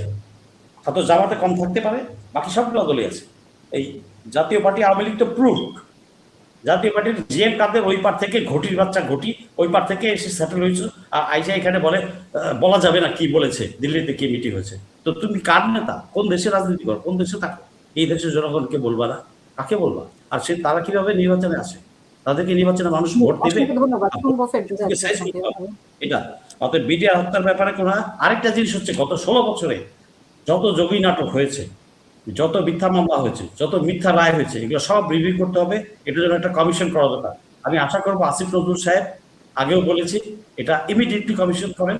এই 2.5 মাস ইলেকশনে বাকি আছে, ইলেকশন 12 তারিখ, 10 তারিখের মধ্যে রিপোর্ট সাবমিট করে কমিশন গঠন করে সকল মামলা একটা আদেশেই বাদ করে দেওয়া যায়। আর এই বাদ করতে গিয়ে যদি 1 লাখ এরকম থাকে মামলা, 5,000 মামলা যদি ভুলও হয়ে যায়, হোক, আপনি 95,000কে শাস্তি দিবেন। 95,000কে বাঁচাতে গিয়ে যদি 5,000 2-4টা এমনি খালাস পেয়ে যাক, তবু দেশের ক্ষতি হবে না। বাট ওই ছেলেগুলার, ওই লোকগুলার যাদের 16টা বছর জীবন থেকে চলে গেছে, সেটা কি ফেরত দিতে পারবেন? সময়টা, সেই যৌবনটা? তা না। শাস্তি দেন। মেজর জিয়া জঙ্গিকাণ্ড খেলেছে হাসিনা, এই মনিরুল, DJ5, তারপরে কি বলে আমাদের NSI, এরা খেলেছে জঙ্গিকাণ্ড। পশ্চিমাদেরকে দেখাইছে জঙ্গি। কেন হাসিনা এই দেশটা জঙ্গি নয়, ভারতের পরামর্শ করেছে। মেজর জিয়া কেন আজকে ফেরারি? মেজর জিয়া কোর্সের first officer, sword of order, অত্যন্ত ব্রিলিয়েন্ট। সবগুলো কোর্সে সে টপ ফার্স্ট পজিশন সিকিউর করেছে, যতগুলো ট্রেনিং করেছে। তো এই অফিসারটাকে কেন করা হয়েছে? কারণ আমরা বিডিআর প্রতিবাদ করেছিলাম। আর 12 সালে আরেকটা ফলস কুপ করা হয়েছিল, স্ট্রিক্ট অপারেশন। এটা ভারতের পরামর্শ করেছে করে তারপর কতগুলো অফিসার, প্রায় 100-150 অফিসার মনে হয়, বা অ্যাটলিস্ট 65 তো মিনিমাম, এদিকে চাকরি খাইছে। তা আমাদের দেশে কেন হলো? এই যে লোকটা ছিল, আমি বলি ইশফাক চৌধুরী, মানে সামথিং সিভিলিয়ান একটা, এরপরে আর তার কোনো হদিস নাই। আমি শুনেছি আফসাদের কাছে, আমি তখন আর্মির বাইরে শুনেছি যে সেই ইশফাক চৌধুরী কই, আমাদের গোয়েন্দারা তাকে খুঁজে বের করে না কেন? Ishfaq Chowdhury, why is that man? এই ইশফাক চৌধুরী, মাসুদ করিম, এনায়েত করিম, এগুলো সব রয়ের সৃষ্টি। এরা কিন্তু ধরা পড়ছে, এসে বলতেছে আমি সিআইএর ছিলাম, আসলে তো রয়ের।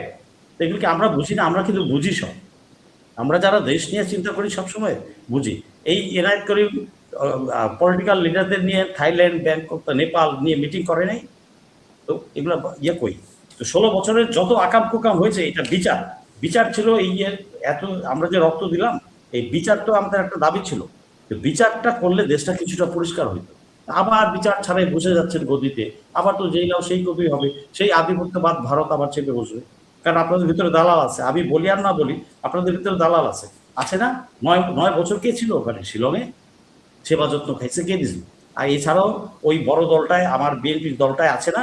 কেন তারা গিয়ে আসতে পারছে না? এর জন্য দায়িত্ব সিনিয়র নেতারা। কেন খালেদা জিয়া মুক্তি পায় নাই? খালেদা জিয়া আজকে মৃত্যুর মুখে কেন? কারণ খালেদা জিয়াকে তারা মুক্ত করতে চায় নাই। সব টাকা খায় বসে গেছে হাসিনার কাছ থেকে, আন্দোলন টিকে নিয়ে আবার থামাই দিছে। কেন? এই বিশ্বাসঘাতকরা রেখে নির্বাচন করবে বিএনপি? এই ভারতের সেবাদাসগুলোকে রেখে করবে? তো বিএনপির কর্মীরা ইমানদার, তারা রক্ষা পেয়েছে, এগুলা করতে হবে। আচ্ছা, বাকি এই সবগুলা না করে আপনি কিভাবে নির্বাচনের জন্য বলেন দেশ প্রস্তুত, নির্বাচনের জন্য রেডি, দেশ রক্ষার ব্যবস্থা করেছে? আর ইউনুস কি কি কাজ করেছে স্ট্র্যাটেজিক, সেগুলো পরে বলবো। জি, ধন্যবাদ। অসংখ্য ধন্যবাদ। আমি পাটোয়ারি ভাই আপনার কাছে দুটো বিষয়ে একটু জানতে চাই যে দুই উপদেষ্টা পদত্যাগ করেছেন তফসিল ঘোষণার আগে এবং তফসিল ঘোষণার পরপরই ওনাদের পদত্যাগ কার্যকর হয়েছে গতকালকে যে বিবৃতি দেওয়া হয়েছে সেই বিবৃতি অনুযায়ী, এবং ওনাদের দায়িত্ব ভাগ করে দেওয়া হয়েছে স্থানীয় সরকার আদিলুর রহমানকে এবং তথ্য রেজওয়ানাকে এবং ক্রীড়া মন্ত্রণালয়ে আসিফ নজরুলকে। এছাড়াও আপনার কাছে আরেকটা প্রশ্ন, যে তারেক রহমান আসতে পারছে না, এখন তফসিল ঘোষণার পরে অনেকে বলছে যে আসবেন, বা গতকালেও শহীদুদ্দিন এনি বলেছেন যে 10 দিনের মধ্যে উনি আসবেন। তো আপনার কাছে কি মনে হয় আসলে উনি কি আসবেন না আসবেন না, আর ওনার বাধাটা কোথায়? ধন্যবাদ। আমি প্রথম যে অনেক সময় আমাদের কাছে সঠিক তথ্য না থাকার কারণে আমরা অনেক সময় আসল রোগটা আমরা রোগ নির্ণয় না করতে পারলে ওষুধ প্রয়োগ করা যায় না। তো আমি প্রথমে যে খোদা বক্স যেসব কতগুলি কথা আসছে এগুলি একটু ক্লিয়ার করা দরকার। খোদা বক্স সাহেবের আমার ব্যক্তিগত বন্ধু, আমি বন্ধু হিসেবে সাপোর্ট করে বলছি না। ওনার ভাই হলো আল্লাহ বক্স, সে এসপি হিসেবে রিটায়ার করছে। রিটায়ার করার পরে সে ল প্র্যাকটিস করে। তো ল প্র্যাকটিস করার পরে ওই যে মেজর সিনাকে সে লয়ার হিসেবে ওখানে, হ্যাঁ লয়ার হিসেবে গেছে। আমাদের দেশে রশিদ ফারুকের তো লয়ার যায়, সেই জন্য লয়ারকে দায়ী করা যাবে না, কারণ ওকে সকল সুবিধা, আইনগত সুবিধা, যেমন একটা লোকে অপরাধ করলে যদি একটা প্রভাবিত হয় তাহলে লয়ারকে দায়ী করা যাবে না। না, এটা দায়ী করা যাবে না, কারণ বিচারক তো আছে, কারণ ওখানে তার অপোনেন্ট উকিলও আছে, ওর কথা আর্গুমেন্ট করবে। এটা তো সবার মতামত না। না, আমার এটা আইনের মতামত। আমি 2 ব্যারিস্টারের বাপ, আমি তো আইন জানি। তো এটা হইলো যেমন রশিদ ফারুকের, আমি লেখাপড়া করছি এবং আমি চিফ জাস্টিসের ভুল দেখলাম, ওরা তো এখন সে তো এই কথাই কইলো।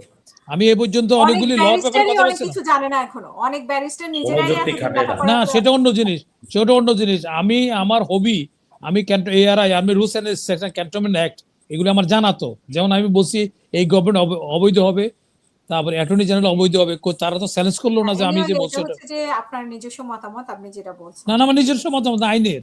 তোমার আমি আইনের বই দেখাবো, যে আমার কাছে, আমার এখানে আলমিরাতে আছে, আমি এগুলি প্র্যাকটিস করে পড়ি আমি। তো সুতরাং আমি বিনা আইনেতে করতেছি না।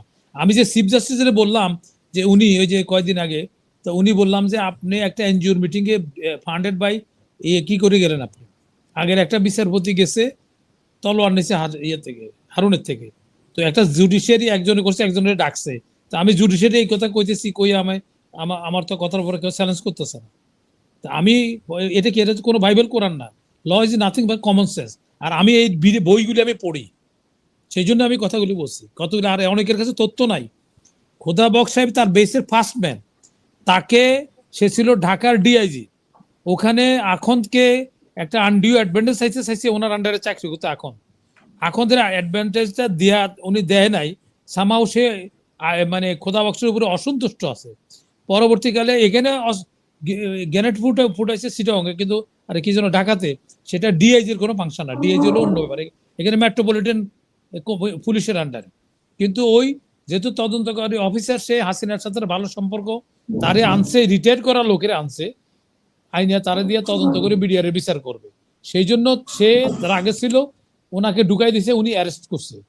উনি অ্যারেস্ট হয়ে জেল অনেক খাইটে, ওনার অনেক বাইপাস হয়ে গেছে এটা, কারণ সে দোষী না তো। এবং খোদা বক্সের একটা রিপোর্টেশন, সে এএসপি থেকে ডিজি র্যাব হয়েছে, পুলিশের আইজি হয়েছে, সর্বপদে আসছে, কোনো জায়গায় তার ব্যাপারে কোনো কথা আসে না। আমি তার পক্ষে ডিফেন্ড করতেছি না। আমি অনেক বিতর্ক আছে পাটারি ভাই, না বিতর্ক যারা আছে জানে না, যারা বিতর্ক, আমি বলি একটা কথা ভাই, তার অতীত পারফরম্যান্স, তার বর্তমান পারফরম্যান্স দিয়ে বিচার করেন। অতীত পারফরম্যান্স না, আমি অতীত এবং বর্তমানের কথাই বলতেছি আমি, কারণ এখানে যখন কতগুলি কথা বুঝতে হবে, কারণ এখানে অনেকের যখন শেয়ারে থাকে, বলতে পারেন না যে যাদের সাথে অন্যায় হয়েছে তারা এসে যখন আমাদের প্রোগ্রামে বলে, আমি জানি তো, এই জন্য বলছি আমি। তোমরা জানো না, তোমরা বলতে পারো না এই জন্য না। তোমরা তো এখানে তোমরা এখানে জানো না, তোমরা সেই জন্য এই কথা কইতেছো। আমি তো জানি, সেই জন্য না কথাটা আমরা বলতেছি। জানবো না কেন? আপনি একরকম জানেন, আমরা আরেক রকম জানি। না না আপনি না, আমার কাছে পজিটিভ সাইড তদন্ত জানেন, রিপোর্ট আমরা আছে তো। নেগেটিভ সাইড জানি। আমার তদন্ত রিপোর্ট তো আছে আমার কাছে। তদন্ত রিপোর্টের মধ্যে ওই না কথা বলা সেটা হয় নাই। পাটোয়ারি ভাই আপনি আপনার মতামত দিচ্ছেন খোদাবক আমি সম্পর্কে। আমার মতামত না, আমি হুম। তথ্যের ভিত্তিতে আর দিচ্ছি। খোদাবক যেমন সম্পর্কে যারা নেগেটিভ আমার কথা কথা বলে তুমি মাঝখানে বললে তো তারাও হবে তাদের না। তুমি মতামত দেয়। তুমি আমার কথা শুনতে হবে। তুমি আমার মাঝখানে কথা বললে তো মানে তদন্ত রিপোর্ট তো আমার দেখা। তদন্ত রিপোর্টে ওই যে যেটা বলছে না, ওনারে আইজির ইনভলভ করছে, অমুকের ইনভলভ করছে, ওটা তো নাই তো এই কথাটা। তো তাহলে তোমরা যে বলতেছো, তোমাদের কাছে কাগজ দেখাইতে পারবা? আমি কিন্তু দেখাইতে পারবো। আমাদের তোমার কাছে কথার এসে মধ্যে আমার আমি বললাম না, শুরুতেই আমি বলছিলাম যে আমাদের কাছে এসে কিন্তু ওনার ব্যাপারে অনেক, আমি আপনাকে এগুলো পাঠাই দেব যে শহীদ পরিবারকে উনি কি ব্যবহার করছে, না না, আমি তোমার কথা শুনে তারপরে ওটা কি ব্যবহার করছে তারপরে ওনার সেটা আমার পদত্যাগ দেখার করতে ব্যাপার না, ওনাকে আমার ডিফেন্ড করারও ব্যাপার না। আর আমি তাছাড়া তোমারে ওনার অনেক বিতর্ক আছে, সো সেটা না, নিয়ে বিতর্ক আমরা বিতর্ক তোমার আসলে বিরুদ্ধে আছে, আমার বিরুদ্ধে আছে। বিতর্ক কার বিরুদ্ধে নাই? তোমার বিরুদ্ধে না, বিতর্ক এখন নাই। সেটা তো আপনি প্রতিষ্ঠিত করতে পারবেন না ওনার আমি প্রতিষ্ঠিত করার জন্য আমি বসিও নাই। আমি বলছি যে আমরা নিরপেক্ষ, কথাটা তো আসতে হবে। এক, দুই নম্বর হলে আন্দাজে ব্যাক কথা তো বললে হবে না। একটা লোককে যে দোষী না তারে দোষী বললে তুমি সেখানে ডিপেন্ড, তুমি বলতে হবে তোমার না সে দোষী না। কারণ আমার কাছে ডকুমেন্ট রয়েছে। উনি নিজেও তো বলছে যে তোমরা যে কথাটা বলছো রিপোর্টে, এটা আইজির ব্যাপারে বলছে, আইজির রিপোর্টটা দাও তো কি। তো তখন তো তারা দিতে পারলো না। আমাদের অনেকে অনেক কথা বলে না বুঝা। এখানে আইজির ব্যাপারে যেটা বলা হয়েছে, আইজিও সাফার করছে। আইজিরে বিদেশে যাওয়ার জন্য তখন তার কোনো জায়গায় শেয়ার পাচ্ছে না। আমি আইজির জন্য আমি নিজে সুপারিশ করছি।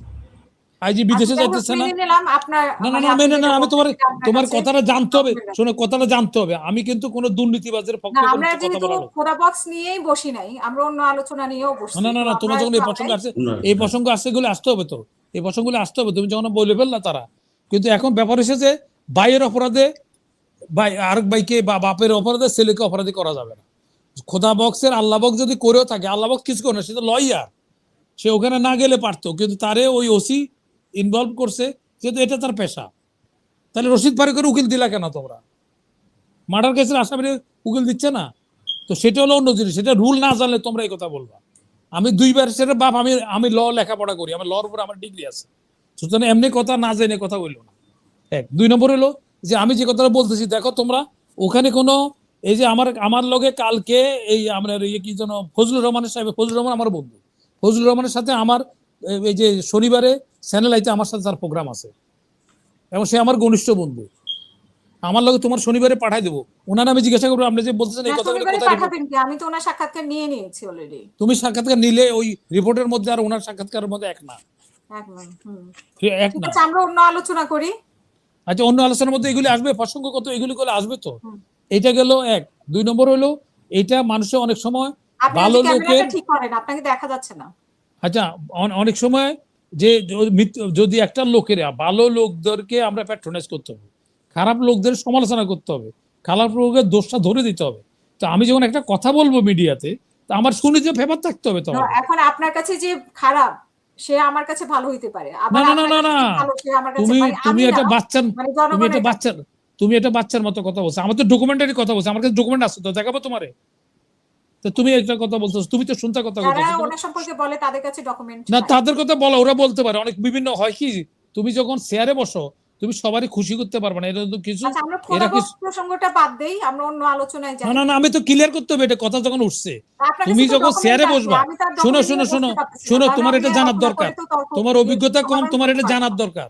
তোমার অভিজ্ঞতা কম, তোমার জানার দরকার। এটা না, কি বলে জন্য দিছেন বলি তো তো, আপনি বলে এটা দিছেন। তুমি তুমি যখন একটা 10 জনকে যখন সদস্য করতে পারো, পোস্ট আছে একটা, তখন অনেকে তাদের উপর অসন্তুষ্ট হয়। এই কথাগুলি রিয়েলিস্টিকলি জানার দরকার, এটা জনগণের মধ্যে আসা না, দরকার। তা আপনি এক, তো বললেন যে আপনার কাছে ডকুমেন্ট আছে, বা আপনার যা যা বলার তা তো বলে বলে দিলেন ওনার সম্পর্কে হ্যাঁ, ভালো। আচ্ছা ওইটা হলো এবার। সার্টিফিকেট এখন দিয়ে দিলেন। যদি যদি মিডিয়া একজন লোকে মনে করে যে কোনো একটা লোকে বললো হাসিনা এরকম খারাপ, তখন আমি তো বলবো যে হাসিনা তার কাগজটা দেখাও।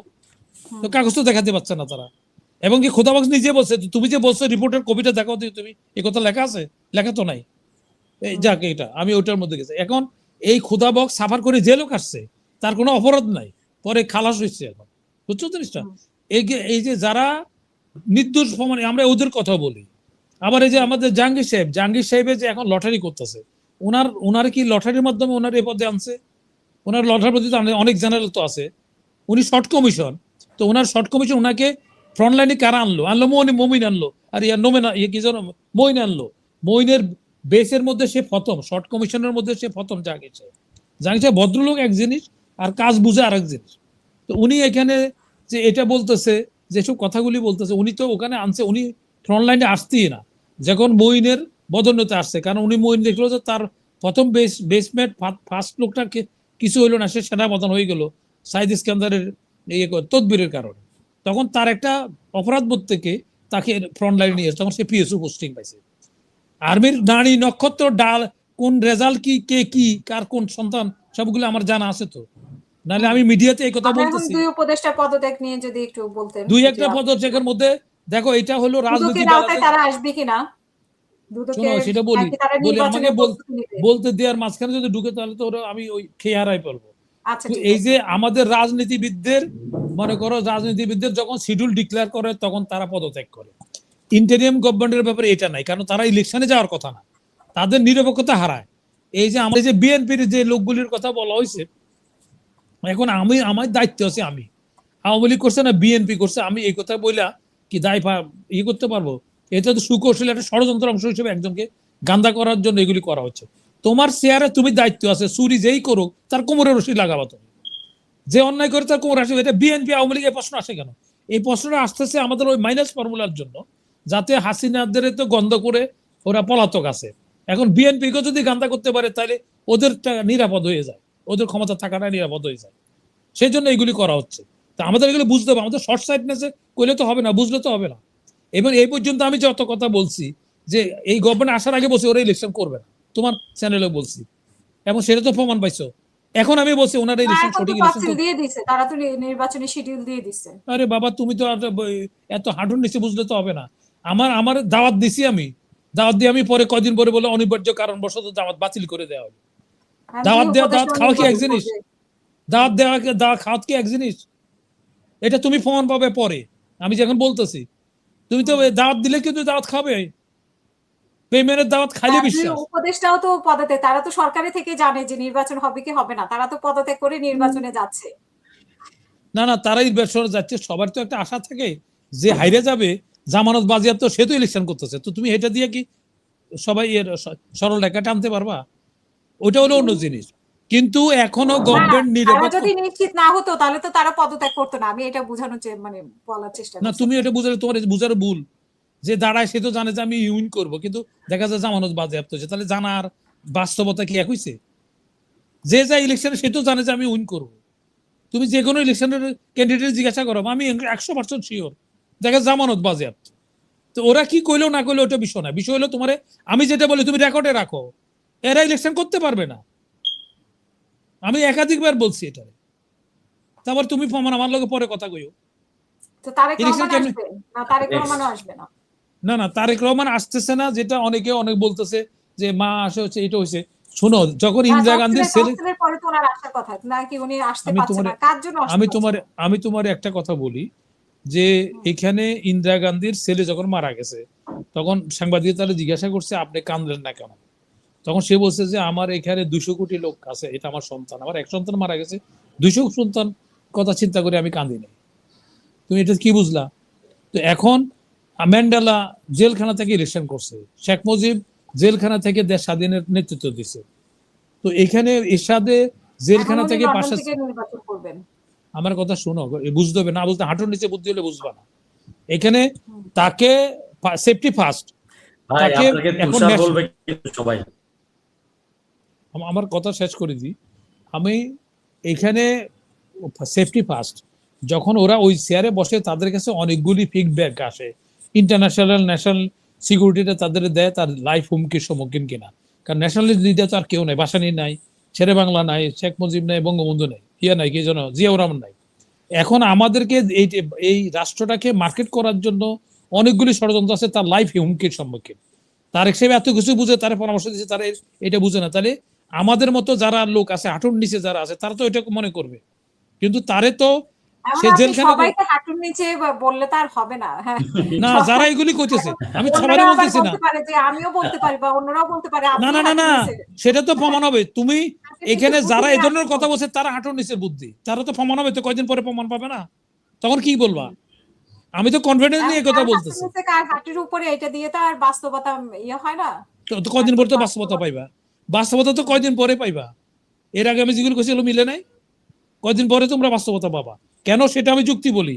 এখানে ইন্ডিয়া চাবে না যে এই গভর্নমেন্ট সাকসেস হোক, তারপরে হাসিনার একটা বড় অংশ তারা কি চাইবে এই গভর্নমেন্ট ইয়ে করুক, তারপরে অস্ত্রগুলি আনে উদ্ধার করতে পারে না এখনো তারা, তখন এই যে ভোটের বাক্সগুলি কে রক্ষা করবে? তাহলে তো ওই হাসিনা মার্কে ইলেকশন হবে। আমি তো লজিক বলতেছি, তো আমি তো সামনে লজিক বলছি, এখানে মিডিয়াতে দায়িত্ব নিয়ে কথা বলছি।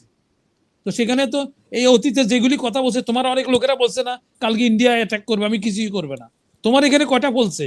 তোমার দর্শকেরা যা বলছে আর আমি একা যা বলছে সেগুলি তো সঠিক আমার হবে। এখানে কি বলছে না বলছে, আমার এখানে পক্ষে বিপক্ষে অনেক ধরনের আলোচনা হয়। এখন এটা আপনি বলতে পারেন না যে আমার এখানে তো আপনিও বলছেন, ফেরদৌস ভাইও বলছে, যার যার আমি বলছি মতামত আমার, না না সবাই বলছে, কিন্তু সবার কথা তো মিথ্যা নির্দিষ্ট হয় না। একজনের কথা তো আপনি বলতে পারেন না অমুকে এই বলছে তমুকে ওই না না বলছে, আমি এটা সবাই উদাহরণ হিসেবে বলবো, অবশ্যই বলবো, অবশ্যই উদাহরণ হিসেবে বলবো যে সবাই মিলে তোমরা যে, আলোচনা করে। এখন না সেটা তো না আপনি আলোচনা করলে, একসাথে বলবেন। আলোচনা যদি মানে 1% সত্য না হয়, বলছে এখানে 600 কোটি লোক মারা যাবে, সেটা এখানে যে বোম থাকে ফালাবে। অপোজিটে যে থাকে সেই মানে তো যে এখনো তো টকশোতে তাই বলে হচ্ছে তো। অপোজিটে যে থাকে এখন সেই যারা ভুল এরকম করবে। কথা বলবে, শোনো, এখন যারা এই কথা বলবে আমারটাও থাকবে রেকর্ড, এখন ওদেরটাও অন্য কেউ থাকবে। এসে বলতে পারে যে আপনি যে আজকে যেগুলো বলতেছেন সেটার 1% সঠিক না।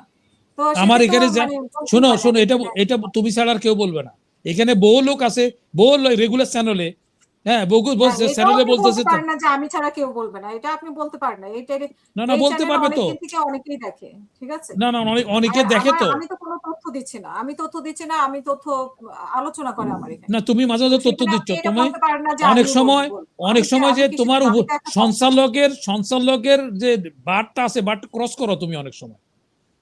তুমি এটা আমি এটা ক্রস আপনার করো, কাছে মনে তুমি হতে পারে। মন্তব্য এটা দাও। আপনার না কাছে না না মনে তুমি হতে পারে। মন্তব্য দাও। তুমি তো মন্তব্য দেওয়ার কথা না, রেফারি তো না, আমি তো খেলবে মন্তব্য না। দিবই। আমার একটা না মতামত তুমি থাকবে না, মন্তব্য আপনি দিবে, আমার অনুষ্ঠানে এটা এসে যা ইচ্ছা ইথিক্সের তা বলে বাইরে। যাবেন। তা তো আমি এইখানে করব না। এইখানে আমি জন্ম দিছি এটার। তুমি এটা বুঝতে হবে, তুমি আম্পায়ার খেলতে পারবে না। আম্পায়ার তুমি প্রশ্ন করবে না, না, আমাদেরকে, না, না। তুমি আমি মন্তব্য দাও। এটা আরেকদিন আপনি বলছেন। আমার না মতামত আমি আব্দুল থাকবে। বলছি তো, আমার প্রোগ্রামে কারণ আমার এইখানে মতামত এই একটা দেশে, থাকবেই। এই দেশে আমি তো অন্ধের টকশোর, মতো বসে শুনবো না।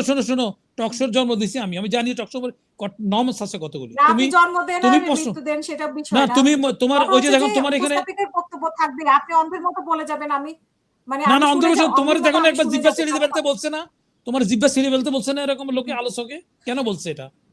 ওটা বলছে তোমার কারণে তো বলছে। এখন আপনি তুমি কোন ওগুলি, আলোচক কি বলছে সেটা নিয়ে যদি বলেন, আপনি আপনার বক্তব্য রাখবেন। আমার মতামত আমি অবশ্যই দিতে না পারবো। তুমি মতামত দিতে কিন্তু পারবে আমি না। তো আমার শোনো, আম্পায়ারের কোনো মতামত নাই, আম্পায়ার আমার বলবে অনুষ্ঠানে প্রশ্ন। আমি মতামত দিতে পারবো না। এটা কি না তুমি বলেন মন্তব্য আপনি? দিতে পারবে না, আগে মন্তব্য বাড়ি, দিয়ে আগে বাড়ি, আলোচক মন্তব্য দিতে পারবে না তুমি। তুমি হলে আলোচক, আচ্ছা ঠিক তুমি আছে ভাই, উপস্থাপক। শেষ করেন। হ্যাঁ, আগে বাড়ি, আগে বাড়ি। হ্যাঁ, শেষ করবেন প্লিজ। আম্পায়ার কোনোদিন খেলতে পারে না, যতই খেলতে জানো। না ঠিক আছে, এখন আমার ওটা বক্তব্য আপনার হলো যে, মতামত। আমি এই পর্যন্ত যতগুলি কথা বলছি তোমার এখানে বলছি, তুমি একটা মিথ্যা জায়গা দিয়ে প্রমাণ করছে। আর আমি তোমার এখনই বলছি, আমি তো এই এগুলো দেশে নিয়ে যাচাই বাছাই করি না যে আপনি কি তুমি বাছাই বলছেন বাছাই আর করো, কি জনগণ সত্যি বাছাই করতে মিথ্যে। হবে তো। তোমার এখানে কি কথা বলছে, এটা কত পার্সেন্ট সবারই তোমার কিছুটা সত্য হয়ে মিলে, গেছে। সব অতিথিরে অনেক কথা মিলে যায়, অনেক কথা মিলে না। সেটা নিয়ে তো আসলে মানে পড়ে থাকাও সম্ভব না। ঠিক না আছে? পরিচালনা সবাই অবশ্য, অনেক কারণ কিছুই বলে। তোমার ওটা নির্বাচনের করার সময় তাত্ত্বিক কথা বললে হবে না, কার কথাগুলি কত পার্সেন্ট সত্য প্রমাণিত হচ্ছে সেটাও দেখার বিষয় আছে তোমার। যাক, এখন ব্যাপার হচ্ছে যে আমি যে এখন শেষ কথাগুলি করবেন বললাম, please। আর ওইটা অল্প দিন তো প্রমাণ পাবা, তো অল্প দিন তো আর বাকি আছে, তুমি তো এটা প্রমাণ পাবা না।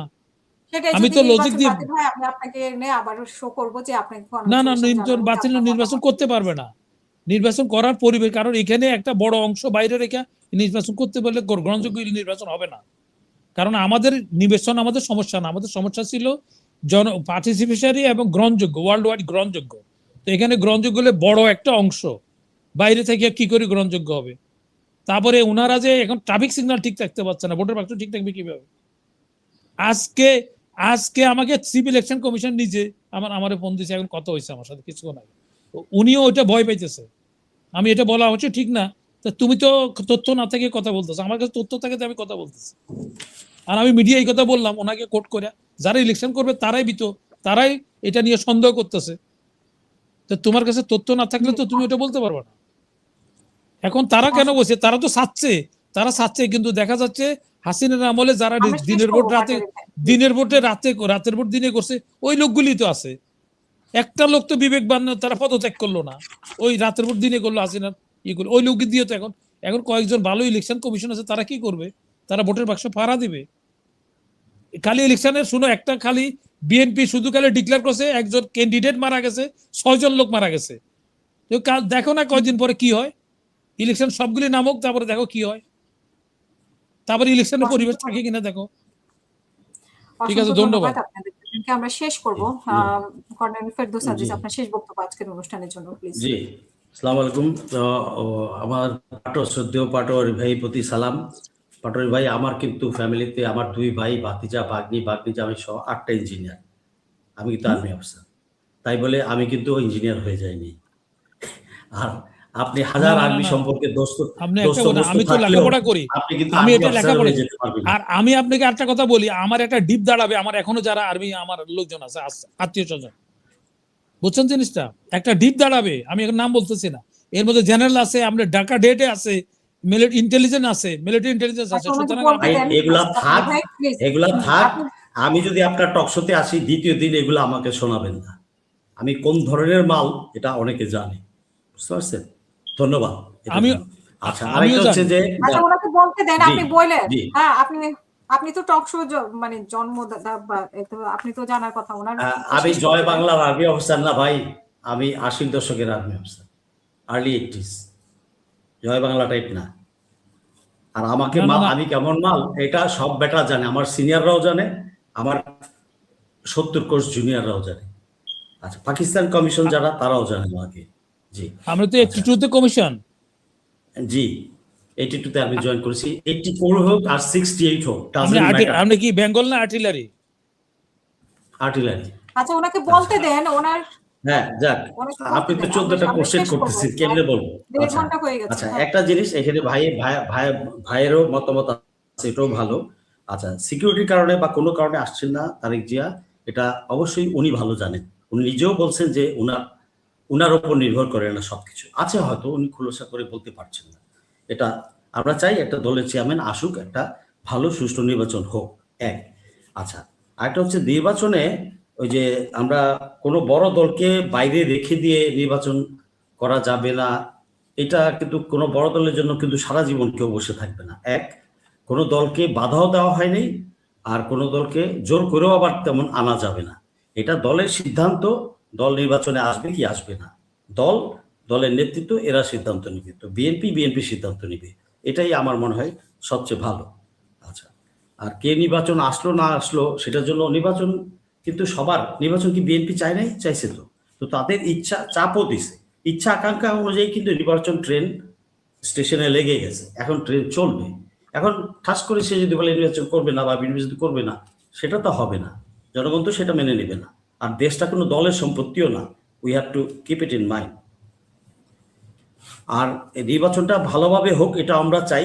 আবার ওই যে পাটোয়ারি ভাই বললেন একটা কথা, হ্যাঁ, পাটোয়ারি ভাইয়ের সাথে আমি এখানে একমত, যে যদি কোনো অসুবিধার সৃষ্টি হয়, ভূমিকম্প হয়,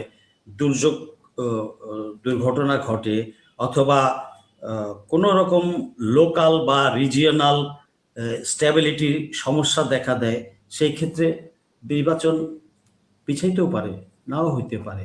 তো যতক্ষণ পর্যন্ত নির্বাচনের দিন না আসছে বা 1 সপ্তাহ আগ পর্যন্ত আমি ক্লিয়ারলি বলতে পারবো না যে নির্বাচন হচ্ছে। বাট সবাই যেহেতু চাচ্ছে, মানুষও সবাই চাচ্ছে, এই কথাটা ভুল, শুধু পলিটিক্যাল পার্টিগুলো চাচ্ছে আর তাদের সাঙ্গপাঙ্গরা চাচ্ছে, তাদের সাথে যারা বেনিফিশিয়ারি থাকবে তারা হয়তো চাচ্ছে। বাট সাধারণ মানুষ নির্বাচনের জন্য পাগল হয় নাই, এটা আমার প্রথমেই বলা উচিত ছিল। আরেকটা টকশোতে আমি বলেছি, সাধারণ মানুষ থোড়াই কেয়ার করে নির্বাচন কবে হবে না হবে, দে আর নট বদার্ড। দেশটা ঠিক করা দরকার, ইউনুস গভর্নমেন্টকে টাইম দেওয়া দরকার, যাতে সে আরো ভালো ভালো কাজগুলো আছে। পোর্টটা হয়েছে, লালমনিরহাট এয়ারপোর্ট হবে, ওটা এয়ার বেজও হবে, তিস্তা ব্যারেজ হবে, সৈয়দপুর এয়ারপোর্ট ইন্টারন্যাশনাল এয়ারপোর্ট হবে, ঠাকুরগাঁ তার এয়ারপোর্ট, শায়েস্তাগঞ্জ কুমিল্লা এয়ারপোর্ট, এটা হতে হবে। চিটাং পোর্ট আরও হবে, ভালোভাবেই হবে। সকল বিমানবন্দরগুলা, ইন্টারন্যাশনাল বিমানবন্দর যেগুলো আছে, প্রতিদিনই কিন্তু আমরা সোশ্যাল মিডিয়াতে দেখছি যে আমাদের প্রবাসী কর্মচারীরা আসছে, প্রবাসী ভাইরা আসছে, আর তার ব্যাগ লুটপাট হয়ে গেছে, কেটে নিয়ে গেছে, এটা হয়েছে। এদের কান্না, এদের চোখের জল কে দিবে? এদের চোখের জলের মূল্য কে দিবে? এদের রেমিটেন্সের টাকায় আমরা বেঁচে আছি, খাচ্ছি যাচ্ছি, আবার এই টাকাই আমরা বিদেশ পাচার করে দিচ্ছি। আর ওই চোর বাটপারদেরকে আমরা সমর্থন করি কথা বলার জন্য বা খাতির করার জন্য, বা একটু সহজাত বা আমার আত্মীয় বলে। এটা উচিত না, এটা করা উচিত না। এয়ারপোর্টগুলোকেও আমি ডক্টর ইউনূসের প্রতি সবিনয় অনুরোধ রাখছি, আপনি সকল ইন্টারন্যাশনাল এয়ারপোর্টগুলোকে আপনি দিবেন। আমার ফুলবাড়ি কয়লা খনির কাজ শেষ করে যেতে হবে এই গভর্নমেন্টকে। ভোলার গ্যাস উত্তোলন শেষ করে যেতে হবে। সিলেটে যে কৈলাস টিলাতে যে গ্যাস ফিল বন্ধ করে দিয়েছে হাসিনা এবং ভারত ওদিক থেকে গ্যাস তুলে নিয়েছে, এটা করতে হবে। সকল বিচার আচার এগুলা করতে হবে। পলিটিক্যাল গভর্নমেন্ট আইসা ইউনূস যে কাজগুলা করতেছে, পলিটিক্যাল গভর্নমেন্ট সে যদি 100-280টা ভোট পেয়েও শক্তিশালী প্রধানমন্ত্রী হন, তবুও কোনো কিচ্ছু করতে পারবে না যে কাজগুলা এই ডক্টর ইউনূস দ্বারা সম্ভব হবে। আমাদের নির্বাচিত সেই গণতন্ত্র বিক্রি কইরা ঢোল বাজায়া ওইসব দিয়া কোনো প্রধানমন্ত্রী ওইগুলো কাজগুলা করতে পারবেন না।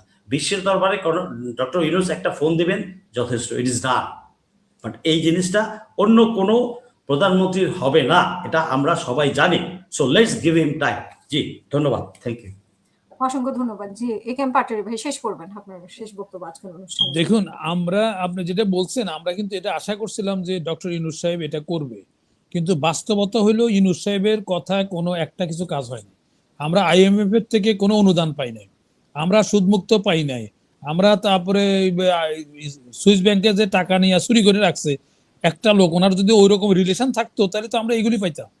এখন ওনাকে তো আনছে, ওনাকে দিয়ে তো বার্মা অ্যাক্ট করছে আগে, ওই বার্মা অ্যাক্ট করে ওই ভারতের আমাদের ওখানে যে মিনারেল রিসোর্স আছে, রেয়ার মিনারেল রিসোর্স যেটা আছে চিটংয়ে, যেখানে প্রতিটা কম্পোনেন্ট তৈরি করতে এই যে AI লাগে, মোবাইলের মধ্যে লাগতেছে, আণবিক বিদ্যুতে লাগতেছে, ওই জিনিসগুলি চিটংয়ে আছে, সার্ভে করে ওরা রিপোর্ট পাইছে, যার পরিপ্রেক্ষিতে চিটংয়ে গন্ডগোল।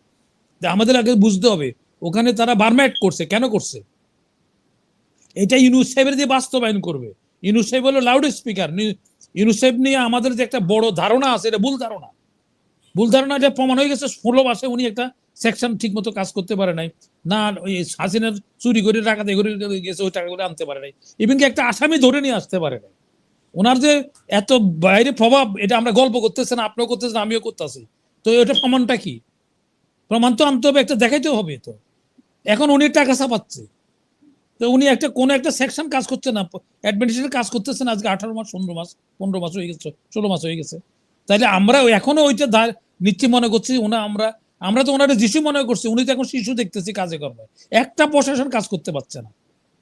ওনার সাথে আমার ব্যক্তিগত অত্যন্ত ভালো সম্পর্ক, আমি এটার জন্য ওনার কাছে সরি, দুঃখিত প্রকাশ করছি, কিন্তু উনি রং লোক সিলেক্ট করছে, যার জন্য কোনোটাই কাজ করতেছে না। এখানে এত লুটপাট করছে, হাসিনা লুট করছে, এখন লুট করছে কেন? আমি আপনাকে আরেকটা কথা বলি, এখানে পোর্ট ট্রাস্টের চেয়ারম্যান, আমি তো দায়িত্ব নিয়ে এগুলো কথা বলি, পোর্ট ট্রাস্ট চেয়ারম্যানের দুর্নীতির মামলা সুনির্দিষ্ট, দুদক তারে চিঠি দিছে, তুমি তার কার্যকলাপ করো। ওনার ওই যে শকত সাহেবের আত্মীয় স্বজন ওখানে ব্যবসা করে, ওই দুর্নীতিবাজকে নিচে, দুর্নীতিবাজের যে কাজ করার যে সুবিধা, উনি ফোনবার দুদককে ফোন করছে ব্রিগেডিয়ার শকত। ওই দুদক বলতেছে সুনির্দিষ্ট অভিযোগ আছে আমার কাছে, এটা আমরা কিছু করতে পারবো না, উনি আগে থেকে দুর্নীতি করছে। পরে চিফ অ্যাডভাইজার ফোন করছে, তাইলে আপনারা যে বলতেছেন উনি পারবে, উনি কি করে? আমি ওনারকে মিডিয়ার মতো ওনারা জিজ্ঞাসা করতে চাই যে ব্রিগেডিয়ার শাকত চাকরিচ্যুত হয়েছে কি করে, আপনারা জানেন? তাহলে সেই লোক এখানে অ্যাডভাইজার হয়েছে। তারপরে যখন ইলেকশন কমিশন করছে, ওনার বিআই ছিল সিভিল ইলেকশন কমিশনার, উনি ছিলেন ইলেকশন কমিশনার, সেখানে উনি এই বিএম কিনছে, একটা বিএম এ কোনো কাজ করে না। তারপর উনি আবার একটা জিনিস, যেটা গণতান্ত্রিক ভাবে ওনার কোনো অধিকারে নেই, এটা বসে একটা ইলেকশন যদি কালকে ডক্টর ইউনূস সাহেব করতে হয়, তাহলে ভোটের আগে 2% ভোট আনতে হবে। আর যদি আমি কালকে আমরা বরুণিয়া সভাপতি সেক্রেটারি করি, তাহলে আমার কিছুই লাগবে না। তাহলে এই যে ডিসক্রিমিনেশন করছে, এটা শকত করছে, এটা তাহলে সেটা পরিবর্তন হয় নাই। এই যে আপনারা শুনছেন ইভিএম কিনছে 4,500 কোটি, একটা কাজ করে না, তাহলে সেটার দায় নিরূপণ হয়েছে।